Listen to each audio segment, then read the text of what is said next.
Mirchi Sunday suspense, কান টান উত্তেজনা।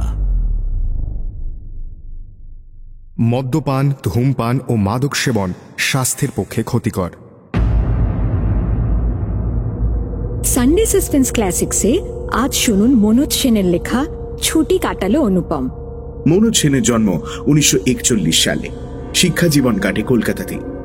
লেখাপড়ায় অত্যন্ত মেধাবী ছাত্র হিসেবেই পরিচিত ছিলেন তিনি। ইঞ্জিনিয়ারিং পাশ করে কর্মজীবনে যোগ দেন, আর তার পাশাপাশি চলে সাহিত্য চর্চা। রোমাঞ্চ পত্রিকায় প্রকাশিত হয় তার প্রথম গল্প সরল অঙ্কের ব্যাপার। এছাড়াও লিখেছেন বহু রহস্য, রোমাঞ্চ ও ভৌতিক গল্প আর উপন্যাস। আজকের গল্পটি আমরা নিয়েছি দেব সাহিত্য কুটির থেকে প্রকাশিত শীর্ষেন্দু মুখোপাধ্যায় সম্পাদিত মানুষ থাকলে ভূত থাকে এই বইটি থেকে। আমাদের সব বয়সী শ্রোতাদের কথা মাথায় রেখে একটি বিশেষ ঘোষণা, গল্পটি প্রাপ্তবয়স্কদের জন্য। শুরু হচ্ছে ছুটি কাটালো অনুপম।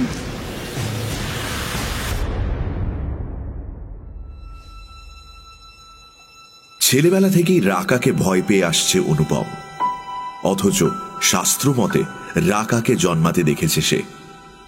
সেদিনের কথা অবশ্য ওর মনে নেই, তবে একটা দৃশ্য ওর স্পষ্ট মনে পড়ে। 16 নম্বর প্রভাত ঘোষ রোডের ওদের বাড়ির সামনের লনে ওরা দুজন খেলছে। অনুপম তখন ক্লাস 6-এ পড়ে আর রাকা ক্লাস 2-তে।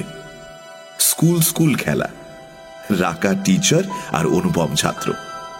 ভীষণ কড়া টিচার রাকা। অনুপমকে নানা রকম শাস্তি দিচ্ছে, আর সে বেচারি সব শাস্তি মাথা পেতে নিচ্ছে। আর দোতলার বারান্দায় অনুপমের মা সেই দৃশ্য দেখে হাসতে হাসতে গড়িয়ে পড়ছেন। রাকার বাবা বিমলেন্দু বন্দ্যোপাধ্যায় থাকতেন 10 নম্বরে। মস্ত পণ্ডিত মানুষ, কলকাতা বিশ্ববিদ্যালয়ে অধ্যাপনা করতেন, আর দেশে বিদেশে অনেক বিশ্ববিদ্যালয়ে ভিজিটিং প্রফেসর ছিলেন। রাকার মা সেই জন্য বছরে অনেকটা সময় তাকে ছাড়াই কাটাতে বাধ্য হতেন। রোজ বিকেলে রাকা আসতো 16 নম্বরের লনে খেলতে। আরো অনেক ছেলে মেয়ে আসতো, তবে রাকার প্রতি অনুপমের মার একটা বিশেষ স্নেহ ছিল। তার মেয়ে ছিল না। এই ফুটফুটে বাচ্চাটি তার সেই অভাব কিছুটা পূরণ করেছিল।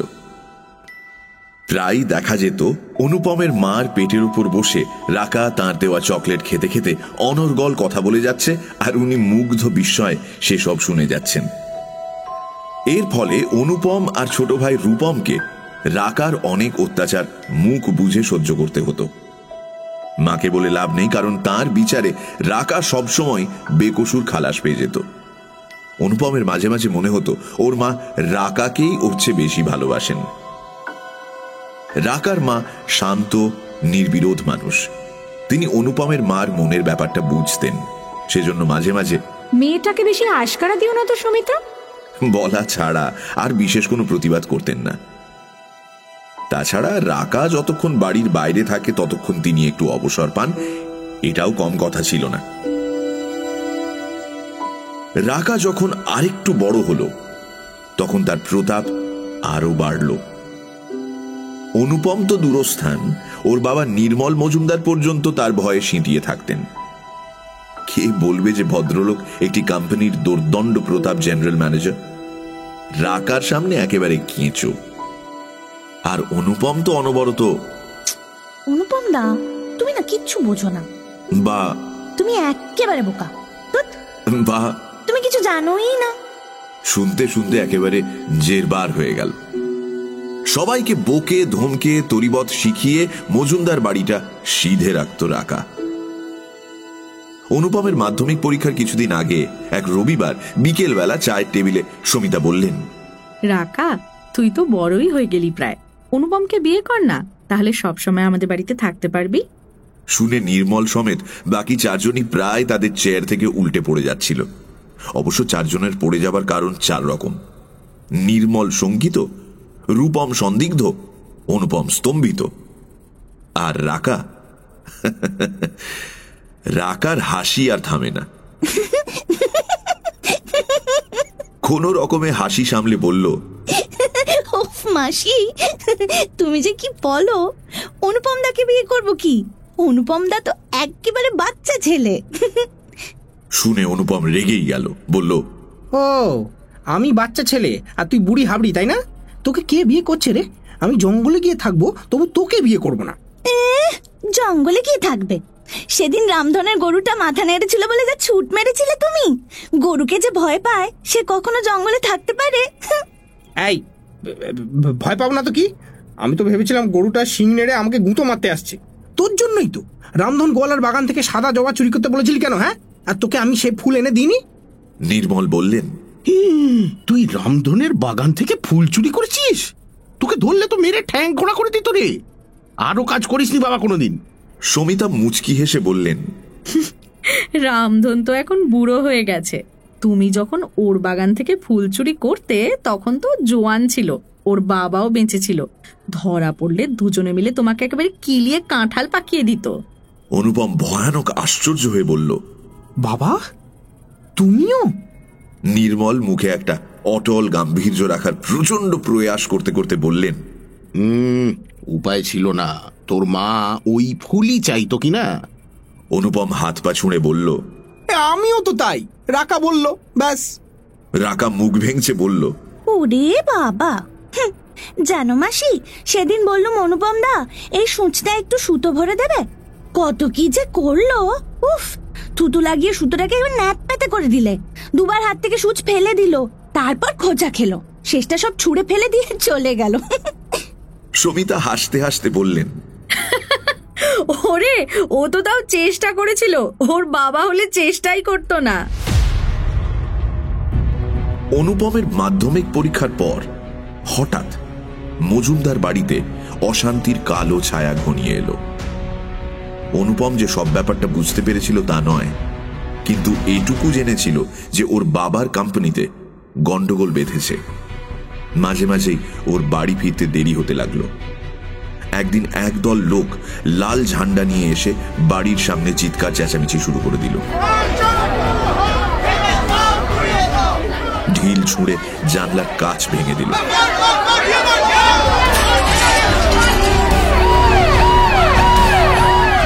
ঘণ্টাখানেক বাদে পুলিশ এসে ভিড় সরালো। তার পরদিন থেকে ওর বাবা অফিসে যাওয়া বন্ধ করলেন। অনুপম শুনল ওদের কোম্পানিতে লকআউট। কিছুদিন বাদে নির্মল দিল্লি চলে গেলেন। সমিতা আর দুই ছেলেকে শ্যামপুকুরে ওদের মামা বাড়িতে রেখে গেলেন। যেদিন ফিরে এলেন সেদিন দুপুরবেলা দুই ভাই জানতে পারল যে তারা বিদেশে যাচ্ছে বাবা মার সঙ্গে। সমিতা বললেন, তোদের বাবার কোম্পানি কলকাতার অফিস বন্ধ করে দিয়েছে, তবে ওকে আর তোদের সুধীর কাকুকে ওদের হংকং অফিসে ভালো পোস্টে অফার দিয়েছে। আমরা পরশুদিনই চলে যাচ্ছি। ভাগ্যিস আমাদের পাসপোর্ট করানো ছিল। কিন্তু মা, আমার পড়াশোনার কি হবে? জিজ্ঞেস করলো অনুপম। তুই ওখানেই পড়বি, তোর ছোট মামাকে বলে দিচ্ছি, ও তোর রেজাল্ট বেরোলে সব কাগজপত্র ওখানে পাঠিয়ে দেবে। সেই রকমই হলো। পরদিন সন্ধেবেলা নির্মল আর সমিতা বেরিয়ে গেলেন। অনেক রাত্রে ফিরলেন 4টে সুটকেস নিয়ে। সমিতা কাঁদছিলেন, কিন্তু নির্মলের মুখ ছিল গম্ভীর, বিষণ্ণ, চিন্তিত। 45 বছর বয়সে এক সম্পূর্ণ অনিশ্চয়তার মধ্যে পা বাড়াচ্ছিলেন নির্মল। তার তো চিন্তিত হবারই কথা। অনুপম জানত যে রাকারা তখন কলকাতায় নেই। 1 মাসের ছুটিতে ওর বাবা মার সঙ্গে গিয়েছিল পুরী বেড়াতে। কাজেই ওকে কিছু বলে আসার কোনো সম্ভাবনাই ছিল না।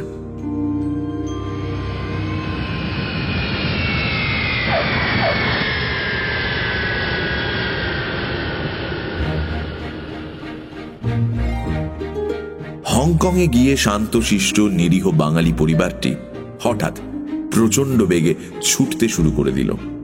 ওদের বাবা নতুন কর্মক্ষেত্রে প্রবলভাবে নিজেকে লিপ্ত করে দিলেন। এছাড়া উপায়ও ছিল না। তাকে অনেক কম বয়সী অথচ হংকং অফিসের পুরনো লোকেদের সঙ্গে প্রতিযোগিতায় টিকে থাকার লড়াইয়ে নামতে হয়েছিল। 2 ভাই গিয়ে ভর্তি হলো আন্তর্জাতিক স্কুলে। সেখানেও প্রবল প্রতিযোগিতা, নিঃশ্বাস ফেলবার সময় নেই। আর আত্মীয় বান্ধবহীন বিদেশে একা বাড়িতে হাঁপিয়ে উঠে সমিতাও একটা চাকরি নিয়ে নিলেন। ফলে এই নতুন পরিবেশে, নতুন জীবনযাত্রায় কলকাতার একটি 2 বিনুনি করা স্কার্ট পরা 12 বছরের ফর্সা গোলগাল মেয়ে কোথায় যেন হারিয়ে গেল। মাঝে মাঝে শ্যামপুকুর থেকে অথবা দুর্গাপুরে নির্মলের দাদা বৌদির কাছ থেকে চিঠিপত্র আসে, কিন্তু তাতে রাকার কোনো উল্লেখই থাকে না। আর চিঠি লেখার ব্যাপারে অনুপমের চিরকালই অনীহা। কাজেই সে যে রাকাকে চিঠি লিখবে তাও হয়ে উঠল না। ফলে রাকার কথা আর কারুর মনে রইল না। হংকং থেকে এ লেভেল পাশ করে অনুপম চলে গেল ইংল্যান্ডে মেকানিক্যাল ইঞ্জিনিয়ারিং পড়বার জন্য। ওর মেধা ছিল, ফলে ওর পরীক্ষাগুলোর ফল বেশ ভালোই হয়েছিল। এছাড়া আরো একটা ব্যাপার হয়েছিল, পড়াশোনার ফাঁকে ফাঁকে কোনো বদনেশার ভেতরে না গিয়ে ও স্বাস্থ্য চর্চা শুরু করেছিল। বডি বিল্ডিং নয়, কারাটে, কাংফু জাতীয় নিরস্ত্র অবস্থায় আত্মরক্ষার কৌশলগুলো রপ্ত করার কাজে নিজেকে ব্যস্ত রেখেছিল।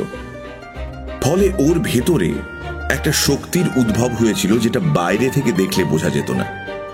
পেশি সর্বস্ব দৈত্যাকৃতি শরীর নয়, মাঝারি গড়নের দেহের ভেতর যে কতখানি ক্ষমতা গোপন ছিল, সেটা যে ওর সঙ্গে আখড়ায় না নেমেছে তার পক্ষে সম্যক উপলব্ধি করা কঠিন ছিল। ইঞ্জিনিয়ারিং পাশ করে এমএসসি করল অনুপম। তারপর একটা ইটালিয়ান কোম্পানিতে চাকরি নিয়ে চলে এলো জাকার্তায়। এই কাজটা ওর পছন্দ হলো, কারণ এখান থেকে হংকং যাতায়াত করা খুব কষ্টসাধ্য বা ব্যয় সাপেক্ষ নয়। চাকরিটা পাকা হলো 6 মাস বাদে। তার প্রায় বছর 1.5 বাদে নির্মল ওকে ডেকে পাঠালেন।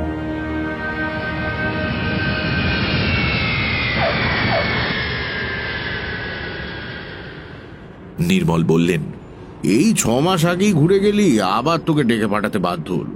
তোকে একবার কলকাতা যেতে হবে। আমি জানি তোর এখন ভীষণ কাজের চাপ, তবুও ছুটি পাওয়া কঠিন হবে বাবা, তবে চেষ্টা করে দেখা যেতে পারে। কিন্তু ব্যাপারটা কি, কলকাতা কেন হঠাৎ? তোর ছোট মামার ছেলে চিঠি লিখেছে, একটা পত্রপাঠ আমাকে যেতে বলেছে। বাড়িটা নিয়ে কোনো একটা গন্ডগোল বেঁধেছে। লিখেছে, বাবা মারা যাওয়ার পর আমি সামলাতে পারছি না। কি গন্ডগোল হচ্ছে কিছু লিখেছে? বিস্তারিত কিছু লেখেনি, কিন্তু যা লিখেছে আমি তা ঠিক মানে বুঝতে পারছি না। লিখেছে যে আমাকে নাকি বাড়িটা বিক্রি করতে হবে, নইলে নানান রকম সমস্যা দেখা দিতে পারে।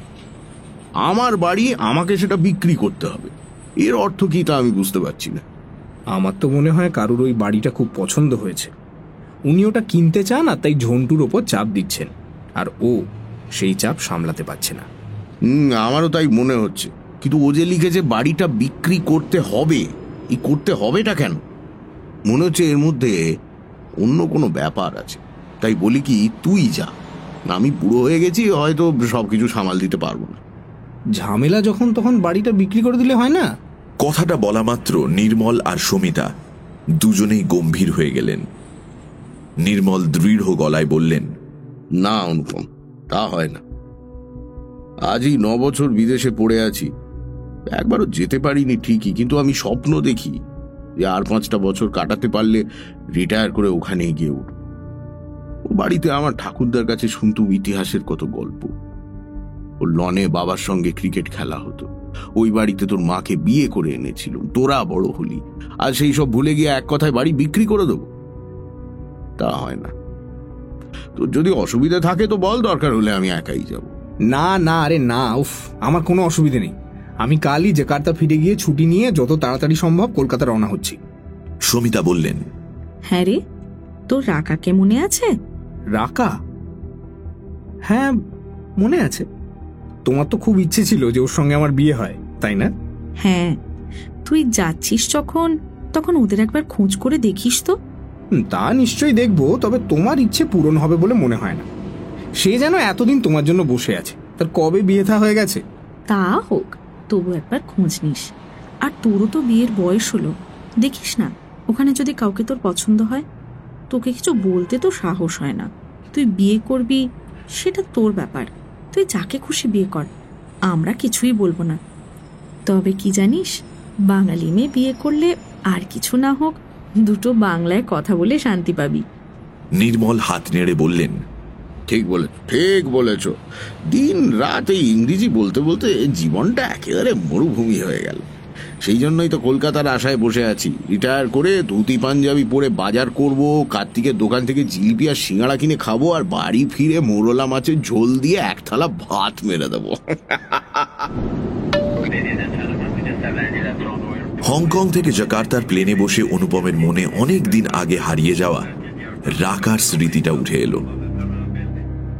সেই ফর্সা মোটাসোটা মেয়েটা ওর উপরে অনেক দৌরাত্ম্য করেছে ঠিকই, কিন্তু তাতে ওর কোনোদিনই খারাপ লাগেনি। ও বরং খুশি হতো। আচ্ছা, অনুপম কি রাকার প্রেমে পড়েছিল? প্রেম বলতে যা বোঝায় তা হয়তো সেই বয়সে ঠিক দানা বাঁধতে পারেনি, তবে রাকার প্রতি ওর যে একটা পক্ষপাতিত্ব গড়ে উঠেছিল তাতে কোনো সন্দেহ নেই। রাকা বললে যে কাজ তা যতই কঠিন হোক না কেন অনুপম সানন্দে করত, অন্য কোনো মেয়ে বললে তা করত কিনা সন্দেহ আছে।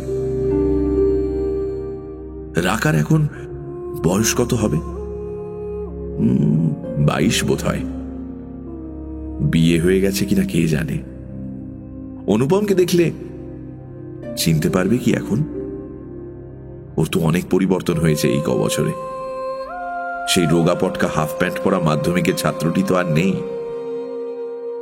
এসব প্রশ্নের যে উত্তরগুলো অনুপমের জন্য অপেক্ষা করেছিল তাদের জন্য সে একেবারেই প্রস্তুত ছিল না।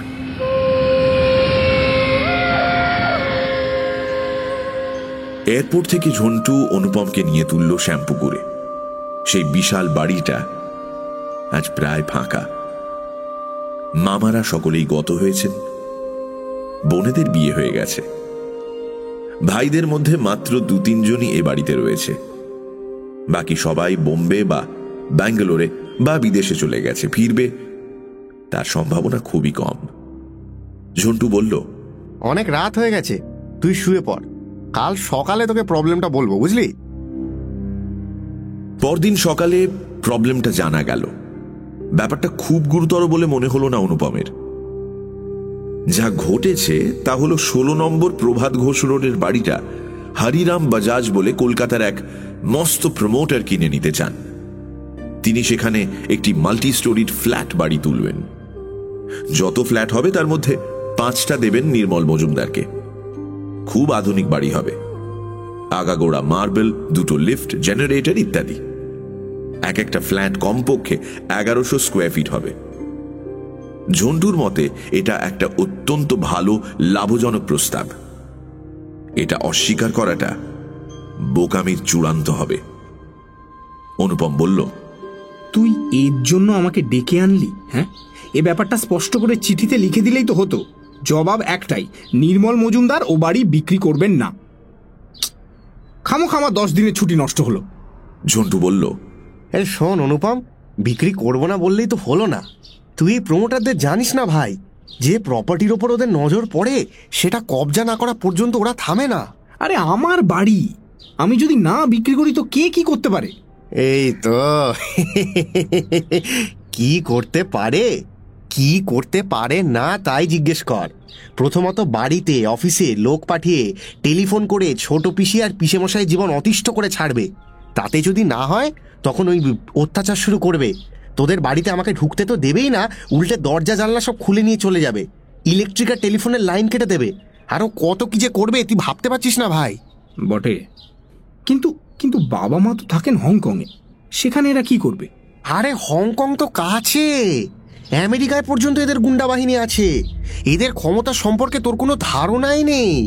দরকার হলে খুন খারাপি করতে এরা পিছুপা হয় না। একটা সামান্য বাড়ির জন্য এত কিছু করবে? সামান্য বাড়ি? ওই বাড়ি থেকে কত টাকা লাভ হবে কল্পনা করতে পারিস ভাই? কত টাকা? একটা হিসেব কর। তোদের বাড়ির জমি হলো 10 কাঠার একটু বেশি। আচ্ছা ধর 10 কাঠা, তার মানে 7200 স্কোয়ার ফিট। ওই রাস্তায় ফ্লোর এরিয়া রেশিও হলো 3। তার মানে তুই যে বাড়ি তৈরি করবি ওখানে তার ফ্লোর এরিয়া হবে 21600 স্কোয়ার ফিট। জমিটা তো কোনো দাম দিয়ে কিনছে না, তাহলে 21,600 স্কোয়ার ফিট তৈরি করতে যদি 700 টাকা করেও ধরিস, তাহলে খরচা পড়ছে 1,51,20,000 টাকা। তোদের দেবে 5টা ফ্ল্যাট, মানে 5,500 স্কোয়ার ফিট, ঠিক আছে? তাহলে বিক্রি করার জন্য রইল কত? 16,100 স্কোয়ার ফিট। তোদের পাড়ায় এখন ফ্ল্যাটের দর যাচ্ছে খুব কম করে ধরলেও 2,000 টাকা স্কোয়ার ফিট। তাহলে রোজগার হলো কত টাকা? 3,22,00,000 টাকা। প্রফিট কত? 1,70,80,000 টাকা। এবার বলতো, এই টাকার জন্য 2-4টে খুন করা কি কোনো ব্যাপার? তুই বললি যে এটা আমাদের পক্ষে লাভজনক প্রস্তাব। কিভাবে? 5টা ফ্ল্যাটের দাম কত ভেবে দেখেছিস ভাই? 1 কোটির ওপরে, কোনো ইনভেস্টমেন্ট বা ঝামেলা ছাড়াই। সেটা লাভজনক নয়? এই ইনভেস্টমেন্ট নেই কি বলছিস? এই প্রস্তাবে রাজি হলে বাবাকে যা ইনভেস্ট করতে হবে টাকায় সেটার হিসেব হয় না। মানে? সেটা তুই বুঝবি না ঝন্টু। তুই অফিস যা, আমি একবার বাড়িটা দেখে আসি। যা, কিন্তু ঢুকতে পাবি না। গেটে দরওয়ান বসিয়েছি, সে আমি সঙ্গে না থাকলে না স্বয়ং বাজাজকেও ভেতরে ঢুকতে দেবে না। চিঠি লিখে দিলেও না। আর শোন, যেখানেই যাস 6টার মধ্যে এখানে ফিরে আসবি, ঠিক আছে? বাজাজকে খবর দিয়েছি ভাই, সে আজ অফিসে আমার সঙ্গে যোগাযোগ করবে বলেছে। যদি দেখা সাক্ষাৎ করতে হয় তো আজই করিয়ে দেব। ওকে যা বলার তুই বলিস।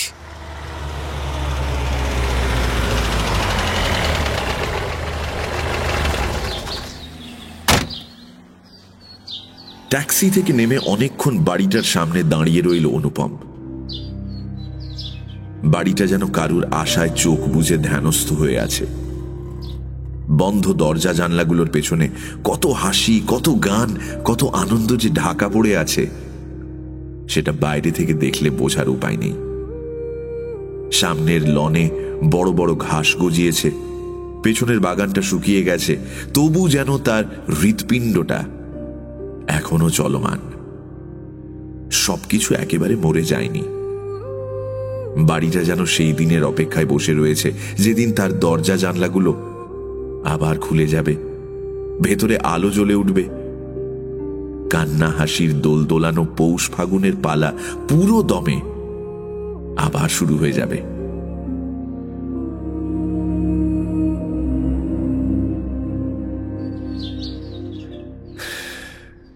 দীর্ঘশ্বাস ফেলে অনুপম পেছন ফিরল। এবার যেতে হবে 10 নম্বরে। কিন্তু তার আগেই রাস্তার উল্টো দিকের একটা বাড়ি থেকে একজন ভদ্রলোক ওকে ডাকলেন। 50-এর উপরেই বয়স হবে ভদ্রলোকের। মাথা ভর্তি টাক, কালো প্যান্ট, কালো টাই, সাদা শার্ট আর কালো কোট পরে ব্রিফকেস হাতে বাড়ি থেকে বেরোচ্ছিলেন। বললেন, আপনি অনেকক্ষণ ধরে এখানে দাঁড়িয়ে রয়েছেন দেখছি। আচ্ছা, আপনাকে কি সুব্রত চ্যাটার্জি পাঠিয়েছেন? তা বলতে পারেন। সুব্রত চ্যাটার্জি আমার মামাতো ভাই। মামা তো? তার মানে আপনি কি নির্মলদার বড় ছেলে? আমার নাম অনুপম। আরে তাই তো, অনুপমই তো বটে। আচ্ছা, তুমি আমাকে চিনতে পারছো? আমি অ্যাডভোকেট পঙ্কজ পাল চৌধুরী। আমাকে মনে আছে তোমার? নিশ্চয়ই মনে আছে পঙ্কজ কাকু। আমরা যখন বাইরে যাই তখন আপনি অনেক রোগা ছিলেন আর আপনার মাথা ভর্তি। আর যাকগে যাকগে যাকগে, সেসব কথা থাক। ওই সেসব মনে করি আর দুঃখ দিও না ভাই। আচ্ছা অনুপম, শোনো, তুমি কি আজ সন্ধেবেলা আমাদের বাড়িতে আসতে পারবে? অনেক দরকারি কথা ছিল তোমার সঙ্গে। আজ তো পারবো না কাকু। আসলে সন্ধেবেলা ঝন্টু মানে সুব্রত আমাকে নিয়ে কোথাও একটা যাবে বলেছে। আচ্ছা, তুমি কি তাহলে আজ 2টোর পর আমার সঙ্গে আলিপুর কোর্টে একবার দেখা করতে পারবে? 4 নম্বর বার লাইব্রেরি। ওখানে যাকে বলবে সেই তোমাকে আমার কাছে নিয়ে যাবে। হ্যাঁ নিশ্চয়ই, তা তো যেতেই পারি। আচ্ছা কাকু, 10 নম্বরের ব্যানার্জিদের কোনো খবর রাখেন? হ্যাঁ, তা রাখি বই কি। তবে ওদের কোনো খবরই তো সুখের নয়। যাও না তুমি, একবার নিজের চোখেই দেখে এসো। ভারতীদি আছেন, ওর কাছেই সব খবরাখবর পাবে। আমি এখন তাহলে চললুম, বুঝলে? দেরি হয়ে গেছে। তোমাদের সব খবরাখবর আজ দুপুরেই জেনে নেব। Taxi taxi taxi.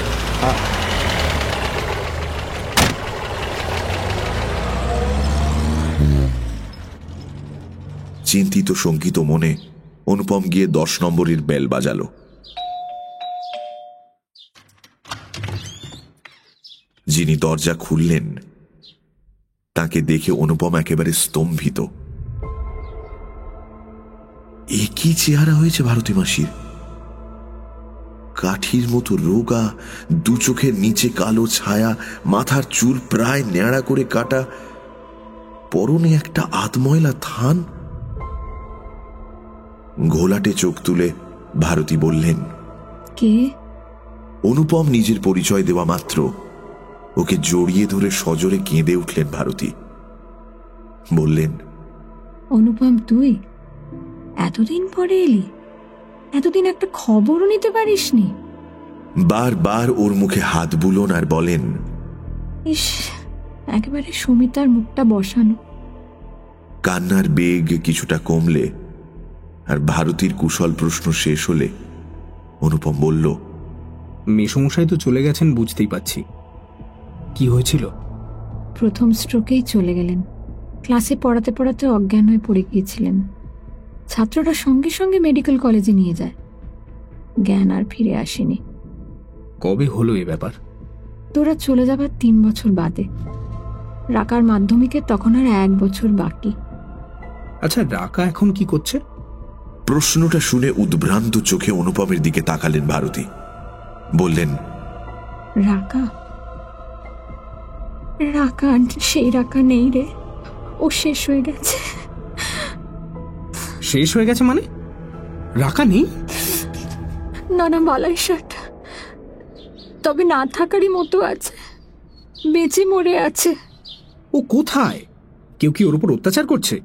করছে বাবা, ওর উপর ভয়ানক অত্যাচার করছে। মেয়েটা আধমরা হয়ে রয়েছে, তাও কোনো নিস্তার নেই। আর এসব কথা কাউকে তো বলতে পারি নে, কেউ বিশ্বাসই করবে না। তোকে বললুম, হয়তো তুই কিছু বুঝতে পারবি। মাসিমা মাসিমা মাসিমা, আগে আমাকে বলুন যে ওর উপর কে অত্যাচার করছে? ওর স্বামী। আবার কে? ওর স্বামী কি করে? কি আবার করবে, 2 বছর হলো মরে গেছে, হার্ট অ্যাটাক হয়েছিল। শুনে অনুপম একেবারে স্তম্ভিত। একটু সময় লাগলো ওর নিজেকে সামলে নিতে। বলল, কি? মরে গেছে? তবে যে বললেন অত্যাচার করছে। তাই করছে বাবা। তোর হয়তো অসম্ভব বলে মনে হতে পারে, কিন্তু তাই তো হচ্ছে। মাসিমা, আপনি আরেকটু খোলসা করে বলবেন প্লিজ। কি আর বলবো, রাকার বাবা সারা জীবন শুধু ছাত্রই পড়িয়েছেন, টাকা পয়সার কথা চিন্তাই করেননি। যখন চলে গেলেন, এই বাড়িটা আর প্রভিডেন্ট ফান্ডের কিছু টাকা ছাড়া আর কিছুই রেখে যেতে পারেননি। খুব অর্থকষ্টে পড়েছিলাম তখন। 2 তলাটা ভাড়া দিয়ে দিলুম, তাতে কিছুটা সাশ্রয় হলো। এদিকে মেয়েটা বড় হচ্ছে, তার বিয়ে দেবো কি করে সেই চিন্তায় অস্থির ছিল। রাকা যখন হায়ার সেকেন্ডারি পরীক্ষা পাশ করলো, তখন অদ্ভুতভাবে ওর একটা সম্বন্ধ এলো। বউবাজারের নিত্যানন্দ মুখুজ্জেদের নাম শুনেছিস কিনা জানি না। ওরা খুব শিক্ষিত পরিবার, আর রঘুলাবাদের জমিদার। জমিদারি চলে গেছে, কিন্তু চালচলন সেই এক রকম। ওদেরই ছোট তরফের কৃষ্ণানন্দ মুখুজ্জের একমাত্র ছেলে নীলাঞ্জনের সঙ্গে সম্বন্ধ নিয়ে এলো ওদের আরেক তরফের এক ছেলে বউ সুমিত্রা। সে আবার আমার দূর সম্পর্কের ননদ। পণ লাগবে না, কিচ্ছু দিতে হবে না। সে তো আমার আকাশের চাঁদ পাওয়ার অবস্থা। তা কি কাজ করতে নেই নীলাঞ্জন? সে লাইব্রেরিয়ানশিপ পাশ করে কি একটা কলেজের লাইব্রেরিয়ানের কাজ করত। তবে ওদের যা সম্পত্তি, তাতে চাকরি না করলেও চলতো। বিয়ের পর প্রথম সব ঠিক ছিল।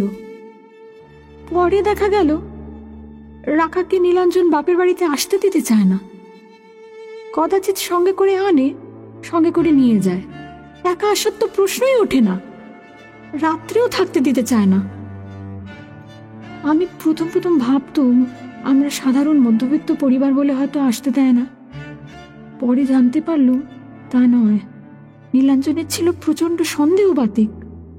সে সন্দেহ করত যে রাকা এমন সুন্দরী যখন, তখন নিশ্চয়ই পাড়ার কোনো ছেলের সঙ্গে ওর ভাব আছে। একা এলে বা রাত্রের অন্ধকারে ও যদি তার সঙ্গে পালিয়ে যায়। রাখার কারোর সঙ্গে ভালোবাসা আছে বা ছিল কিনা জানবার জন্য প্রথম দিকে ঘুরিয়ে পেঁচিয়ে প্রশ্ন করত, পরে সোজাসুজি, তারপরে মারধর। ছেলেটা চাকরি ছেড়ে দিল, দিন রাত রাখাকে পাহারা দেয়। বাড়ির লোকেদের সঙ্গে কথাবার্তা বন্ধ হলো, এমনকি আমার সঙ্গে কথা বললেও আড়ি পেতে শুনতো। অনেক বুঝিয়েছিলেন ওর বাবা মা। কৃষ্ণানন্দ বাবু তো অত্যন্ত ভালো লোক। ও স্ত্রী প্রথম দিকে ছেলের দিকে টেনে কথা বলতেন। ছেলে যে বউকে বাপের বাড়িতে যেতে দেয় না বা তার মেয়ে বন্ধুদের সঙ্গে দেখা পর্যন্ত করতে দেয় না, আর সবসময় তার উপর খবরদারি করে, তাতে উনি খুশিই ছিলেন। পরে উনিও ভয় পেয়ে যান। ব্যাপারটা যে স্বাভাবিক নয় সেটা উনি বুঝতে পেরেছিলেন, কিন্তু ওদের করবার কিছু ছিলই না। একমাত্র ছেলে, ছোটবেলা থেকে শুধু আদরই দিয়ে এসেছেন, শাসন করেননি। তার এই বয়সে সে প্রশ্নই আর উঠতে পারে না। অথচ রাকা কি বলতো জানো? বলতো নীলাঞ্জন মানুষ হিসেবে খারাপ ছিল না, ওর ভেতরে দয়া মায়া ছিল। অন্যের দুঃখ কষ্টে বিচলিত হতো, তাদের সাহায্য করত।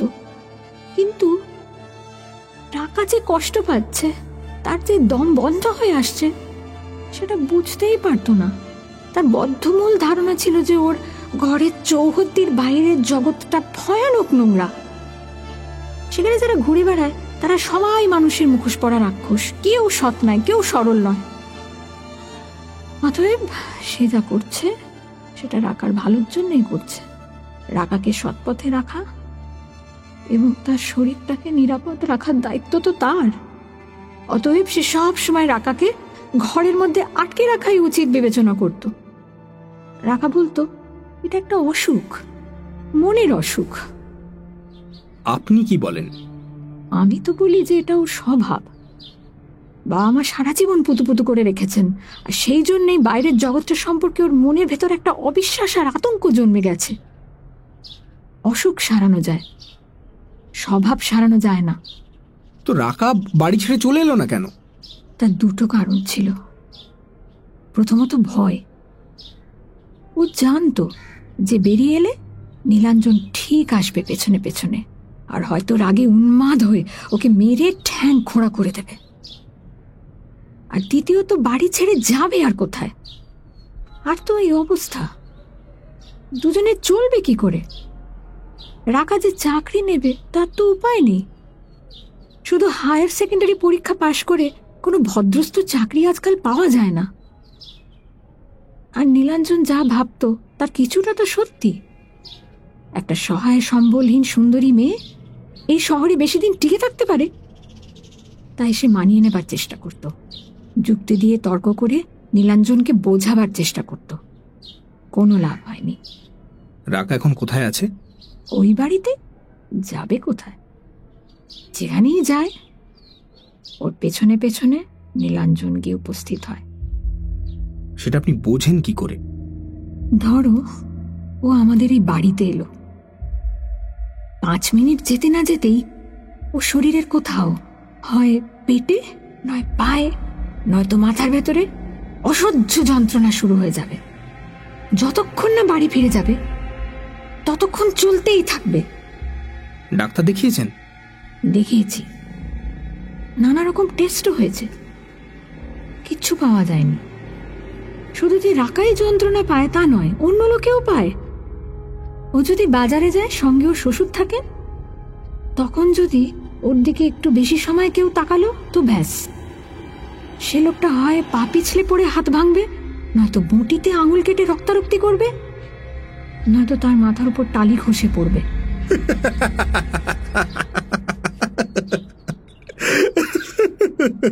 ও মাসিমা, উফ মাসিমা, এই যুগে বসে আপনি এসব কথা বিশ্বাস করেন? এক কাজ করুন, আমাকে রাকার টেলিফোন নাম্বারটা দিন, আমি ওর সঙ্গে একটু কথা বলে দেখি। তা দেব, কিন্তু সাবধানে থাকিস বাবা। তুই আমার কথা বিশ্বাস করলি না জানি। এখন দেখ যদি রাকার সঙ্গে কথা বলতে পারিস। কথা বলতে পারবো না বলছেন? ওকে টেলিফোন ধরতে দেবে না? ওর বাড়ির লোক দেবে, নীলাঞ্জন দেবে না। চেষ্টা করে দেখ। প্রভাত ঘোষ রোডের মধুবন মিষ্টান্ন ভাণ্ডার থেকে প্রচুর পরিমাণে রাধাবল্লভী আর আলুর দম খেয়ে একটা ট্যাক্সি নিয়ে আলিপুর কোর্টের দিকে রওনা হলো অনুপম। ট্যাক্সিতে যেতে যেতে ও ভাবছিল যে কি করুণ অবস্থা হয়েছে ভারতী মাসির। তাড়াহুড়ো করে রাকার বিয়েটা দিয়েই ভুল করেছিলেন ভদ্রমহিলা। ওকে অন্তত গ্র্যাজুয়েশনটা শেষ করতে দেওয়া উচিত ছিল, তাহলে হয়তো ব্যাপারটা এরকম দাঁড়াতো না।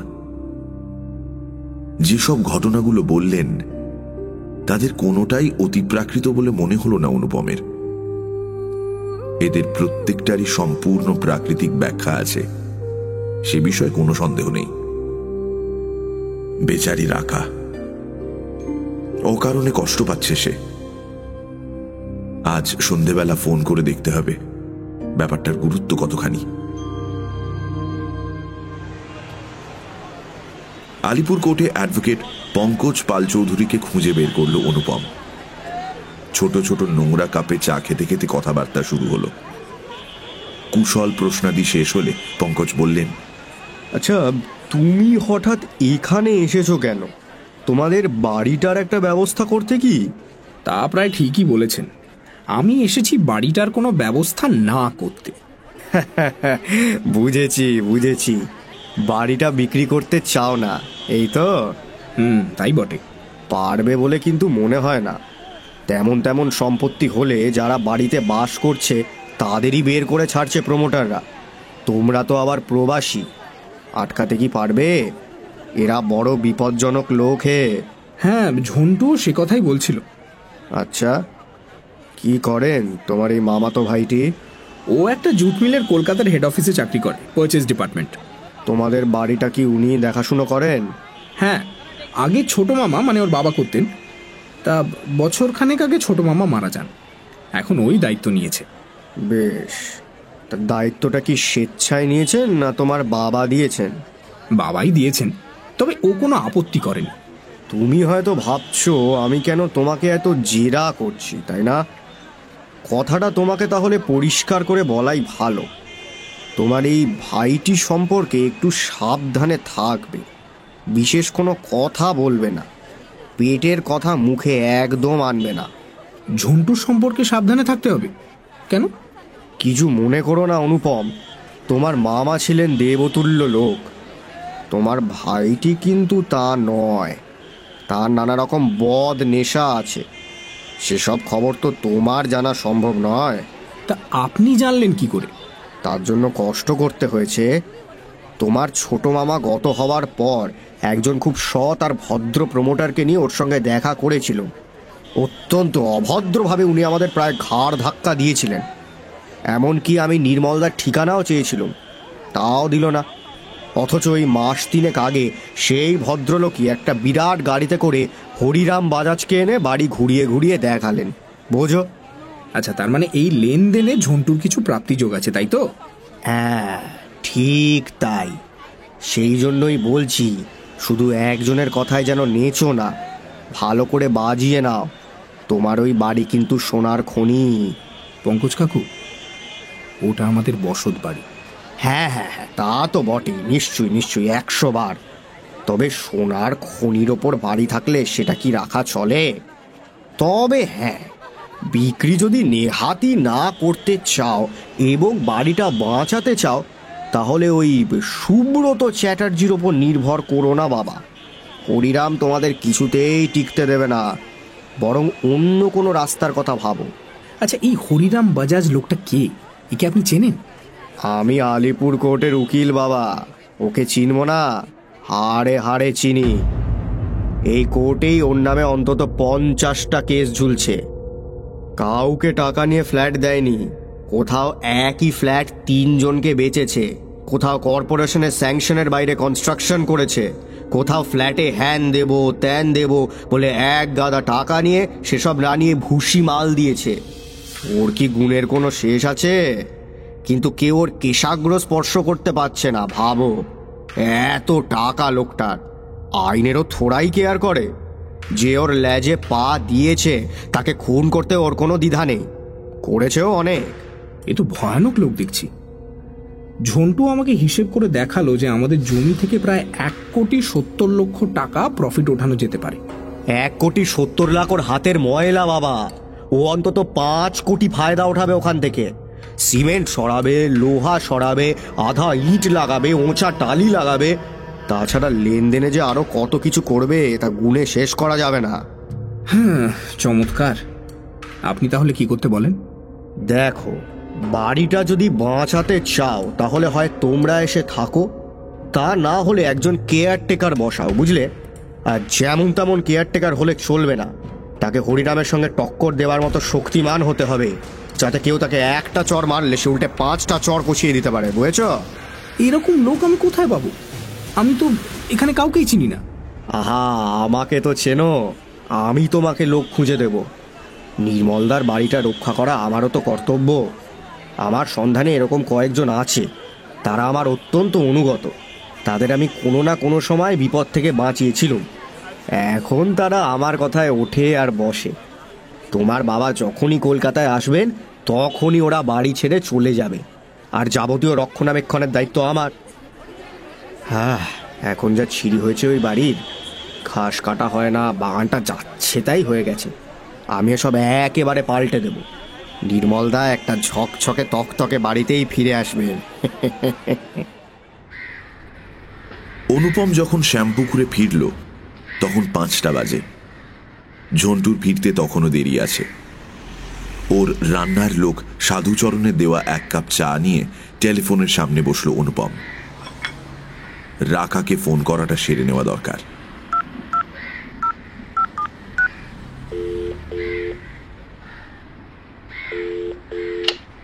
হ্যালো। ফোন ধরল একটি নারী কণ্ঠ। প্রশ্ন হলো, কাকে চান? আমি কি একটু রাকার সঙ্গে কথা বলতে পারি? কে কে আপনি?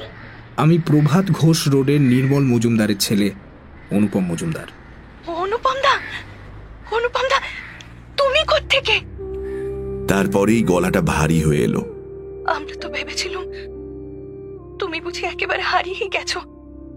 আমার ফোন নাম্বার পেলে কোত্থেকে? কবে এসেছো? তোর মার সঙ্গে দেখা করেছি আজ, উনি নাম্বারটা দিলেন। এসছি কাল রাতে। সব শুনেছো?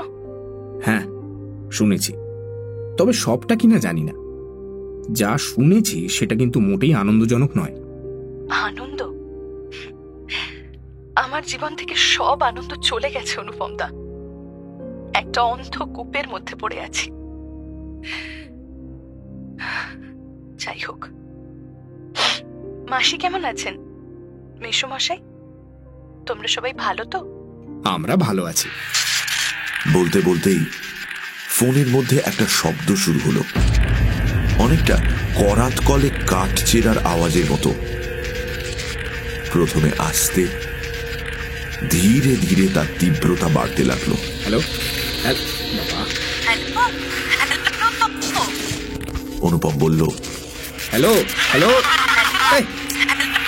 তোমার কলকাতা টেলিফোন একবারে যাচ্ছে তাই এমন একটা শব্দ। হ্যালো, বিচ্ছিরি শব্দ হচ্ছে। গলা তুলে রাকা বলল, কলকাতার টেলিফোনের দোষ নেই অনুপম দা, ওটা আমার পরলোকগত স্বামীর কীর্তি। উনি আমাকে পরপুরুষের হাত থেকে রক্ষা করছেন। হঠাৎ অনুপমের মাথায় একটা প্ল্যান এলো। বলল, সেটা কোনো অন্যায় কাজ করছেন বলে তো মনে হয় না। সব স্বামী, তা তিনি জীবিতই হন বা পরলোকগতই হন, তাদের কর্তব্য হলো যে নিজের স্ত্রীদের বদলোকেদের হাত থেকে রক্ষা করা। তোর স্বামী তো আমাকে চেনেন না, কাজে তিনি যদি আমার সঙ্গে কথা বলতে তোকে বাধা দেন তাহলে ভুল তো কিছু করছেন না। অদ্ভুতভাবে তৎক্ষণাৎ কাজ হলো। আওয়াজের তীব্রতাটা কমে এলো অনেকটাই। রাকা বলল, না, ভুল কাজ করছেন না। আরে আমি তো একটা মানুষ, এইভাবে একটা বুদ্ধি জন্তু বেঁচে থাকা সম্ভব? আওয়াজটা আবার বাড়তে শুরু করলো। দেখ, তোর হয়তো অসুবিধা হচ্ছে, কিন্তু এছাড়া উপায় কি বল? দুনিয়াটা যে কত খারাপ সেই বিষয়ে তোর তো কোনো ধারণাই নেই। এই তো আমাকেই দেখ, বিদেশ থেকে এসে যা চক্করে পড়েছি ভয়াবহ। আসতে না আসতেই তুই চাস বা না চাস, এই ভয়ঙ্কর চক্রটা না তোকে কেটে টুকরো টুকরো করার জন্য সবসময় বনবন করে ঘুরছে। আওয়াজটা আবার অনেকটা কমে গেল। রাকা বলল, কি অনুপম দা, তুমি দেখছি কথা বলছো? বলতেই হবে, তোমার স্বামী বুদ্ধিমান পুরুষ ছিলেন, আর তুই তোর মাকে বলেছিস না যে উনি ছিলেন সহৃদয় ভদ্রলোক। কাজেই উনি যা করছেন সেটা তোর ক্ষতি করার জন্য নিশ্চয়ই করছেন না। বিদেশে থেকে তোমার বুদ্ধি শুদ্ধি সব লোপ পেয়েছে দেখছি। আওয়াজটা এখন আর প্রায় শোনাই যাচ্ছে না। আমার বুদ্ধি শুদ্ধি কিচ্ছু লোপ পাইনি, আর তোরও ঘটে কিছু বুদ্ধি আছে বলে আমি জানতাম। একটু ভেবে দেখিস যে আমি যে তোর সঙ্গে এতক্ষণ কথা বললাম তাতে তোর উপকার হলো কি হলো না।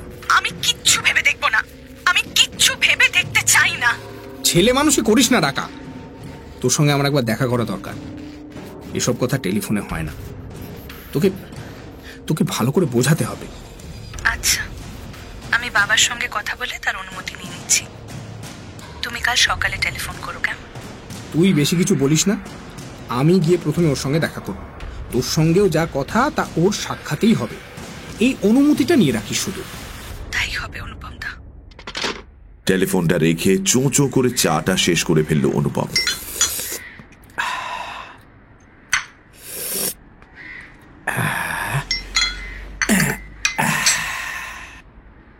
ওর বুকের ভেতরে হৃৎপিণ্ডটা তখনও ধড়ফড় করছিল।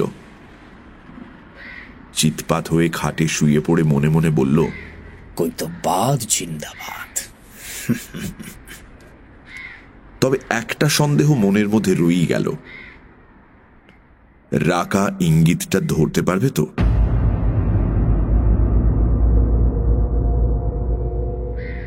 ঝন্টু ফিরল 6:45 নাগাদ। বলল, তুই এসে গেছিস? বাবা, চল তোকে বাজাজের অফিসে নিয়ে যাই, কাছেই অফিস।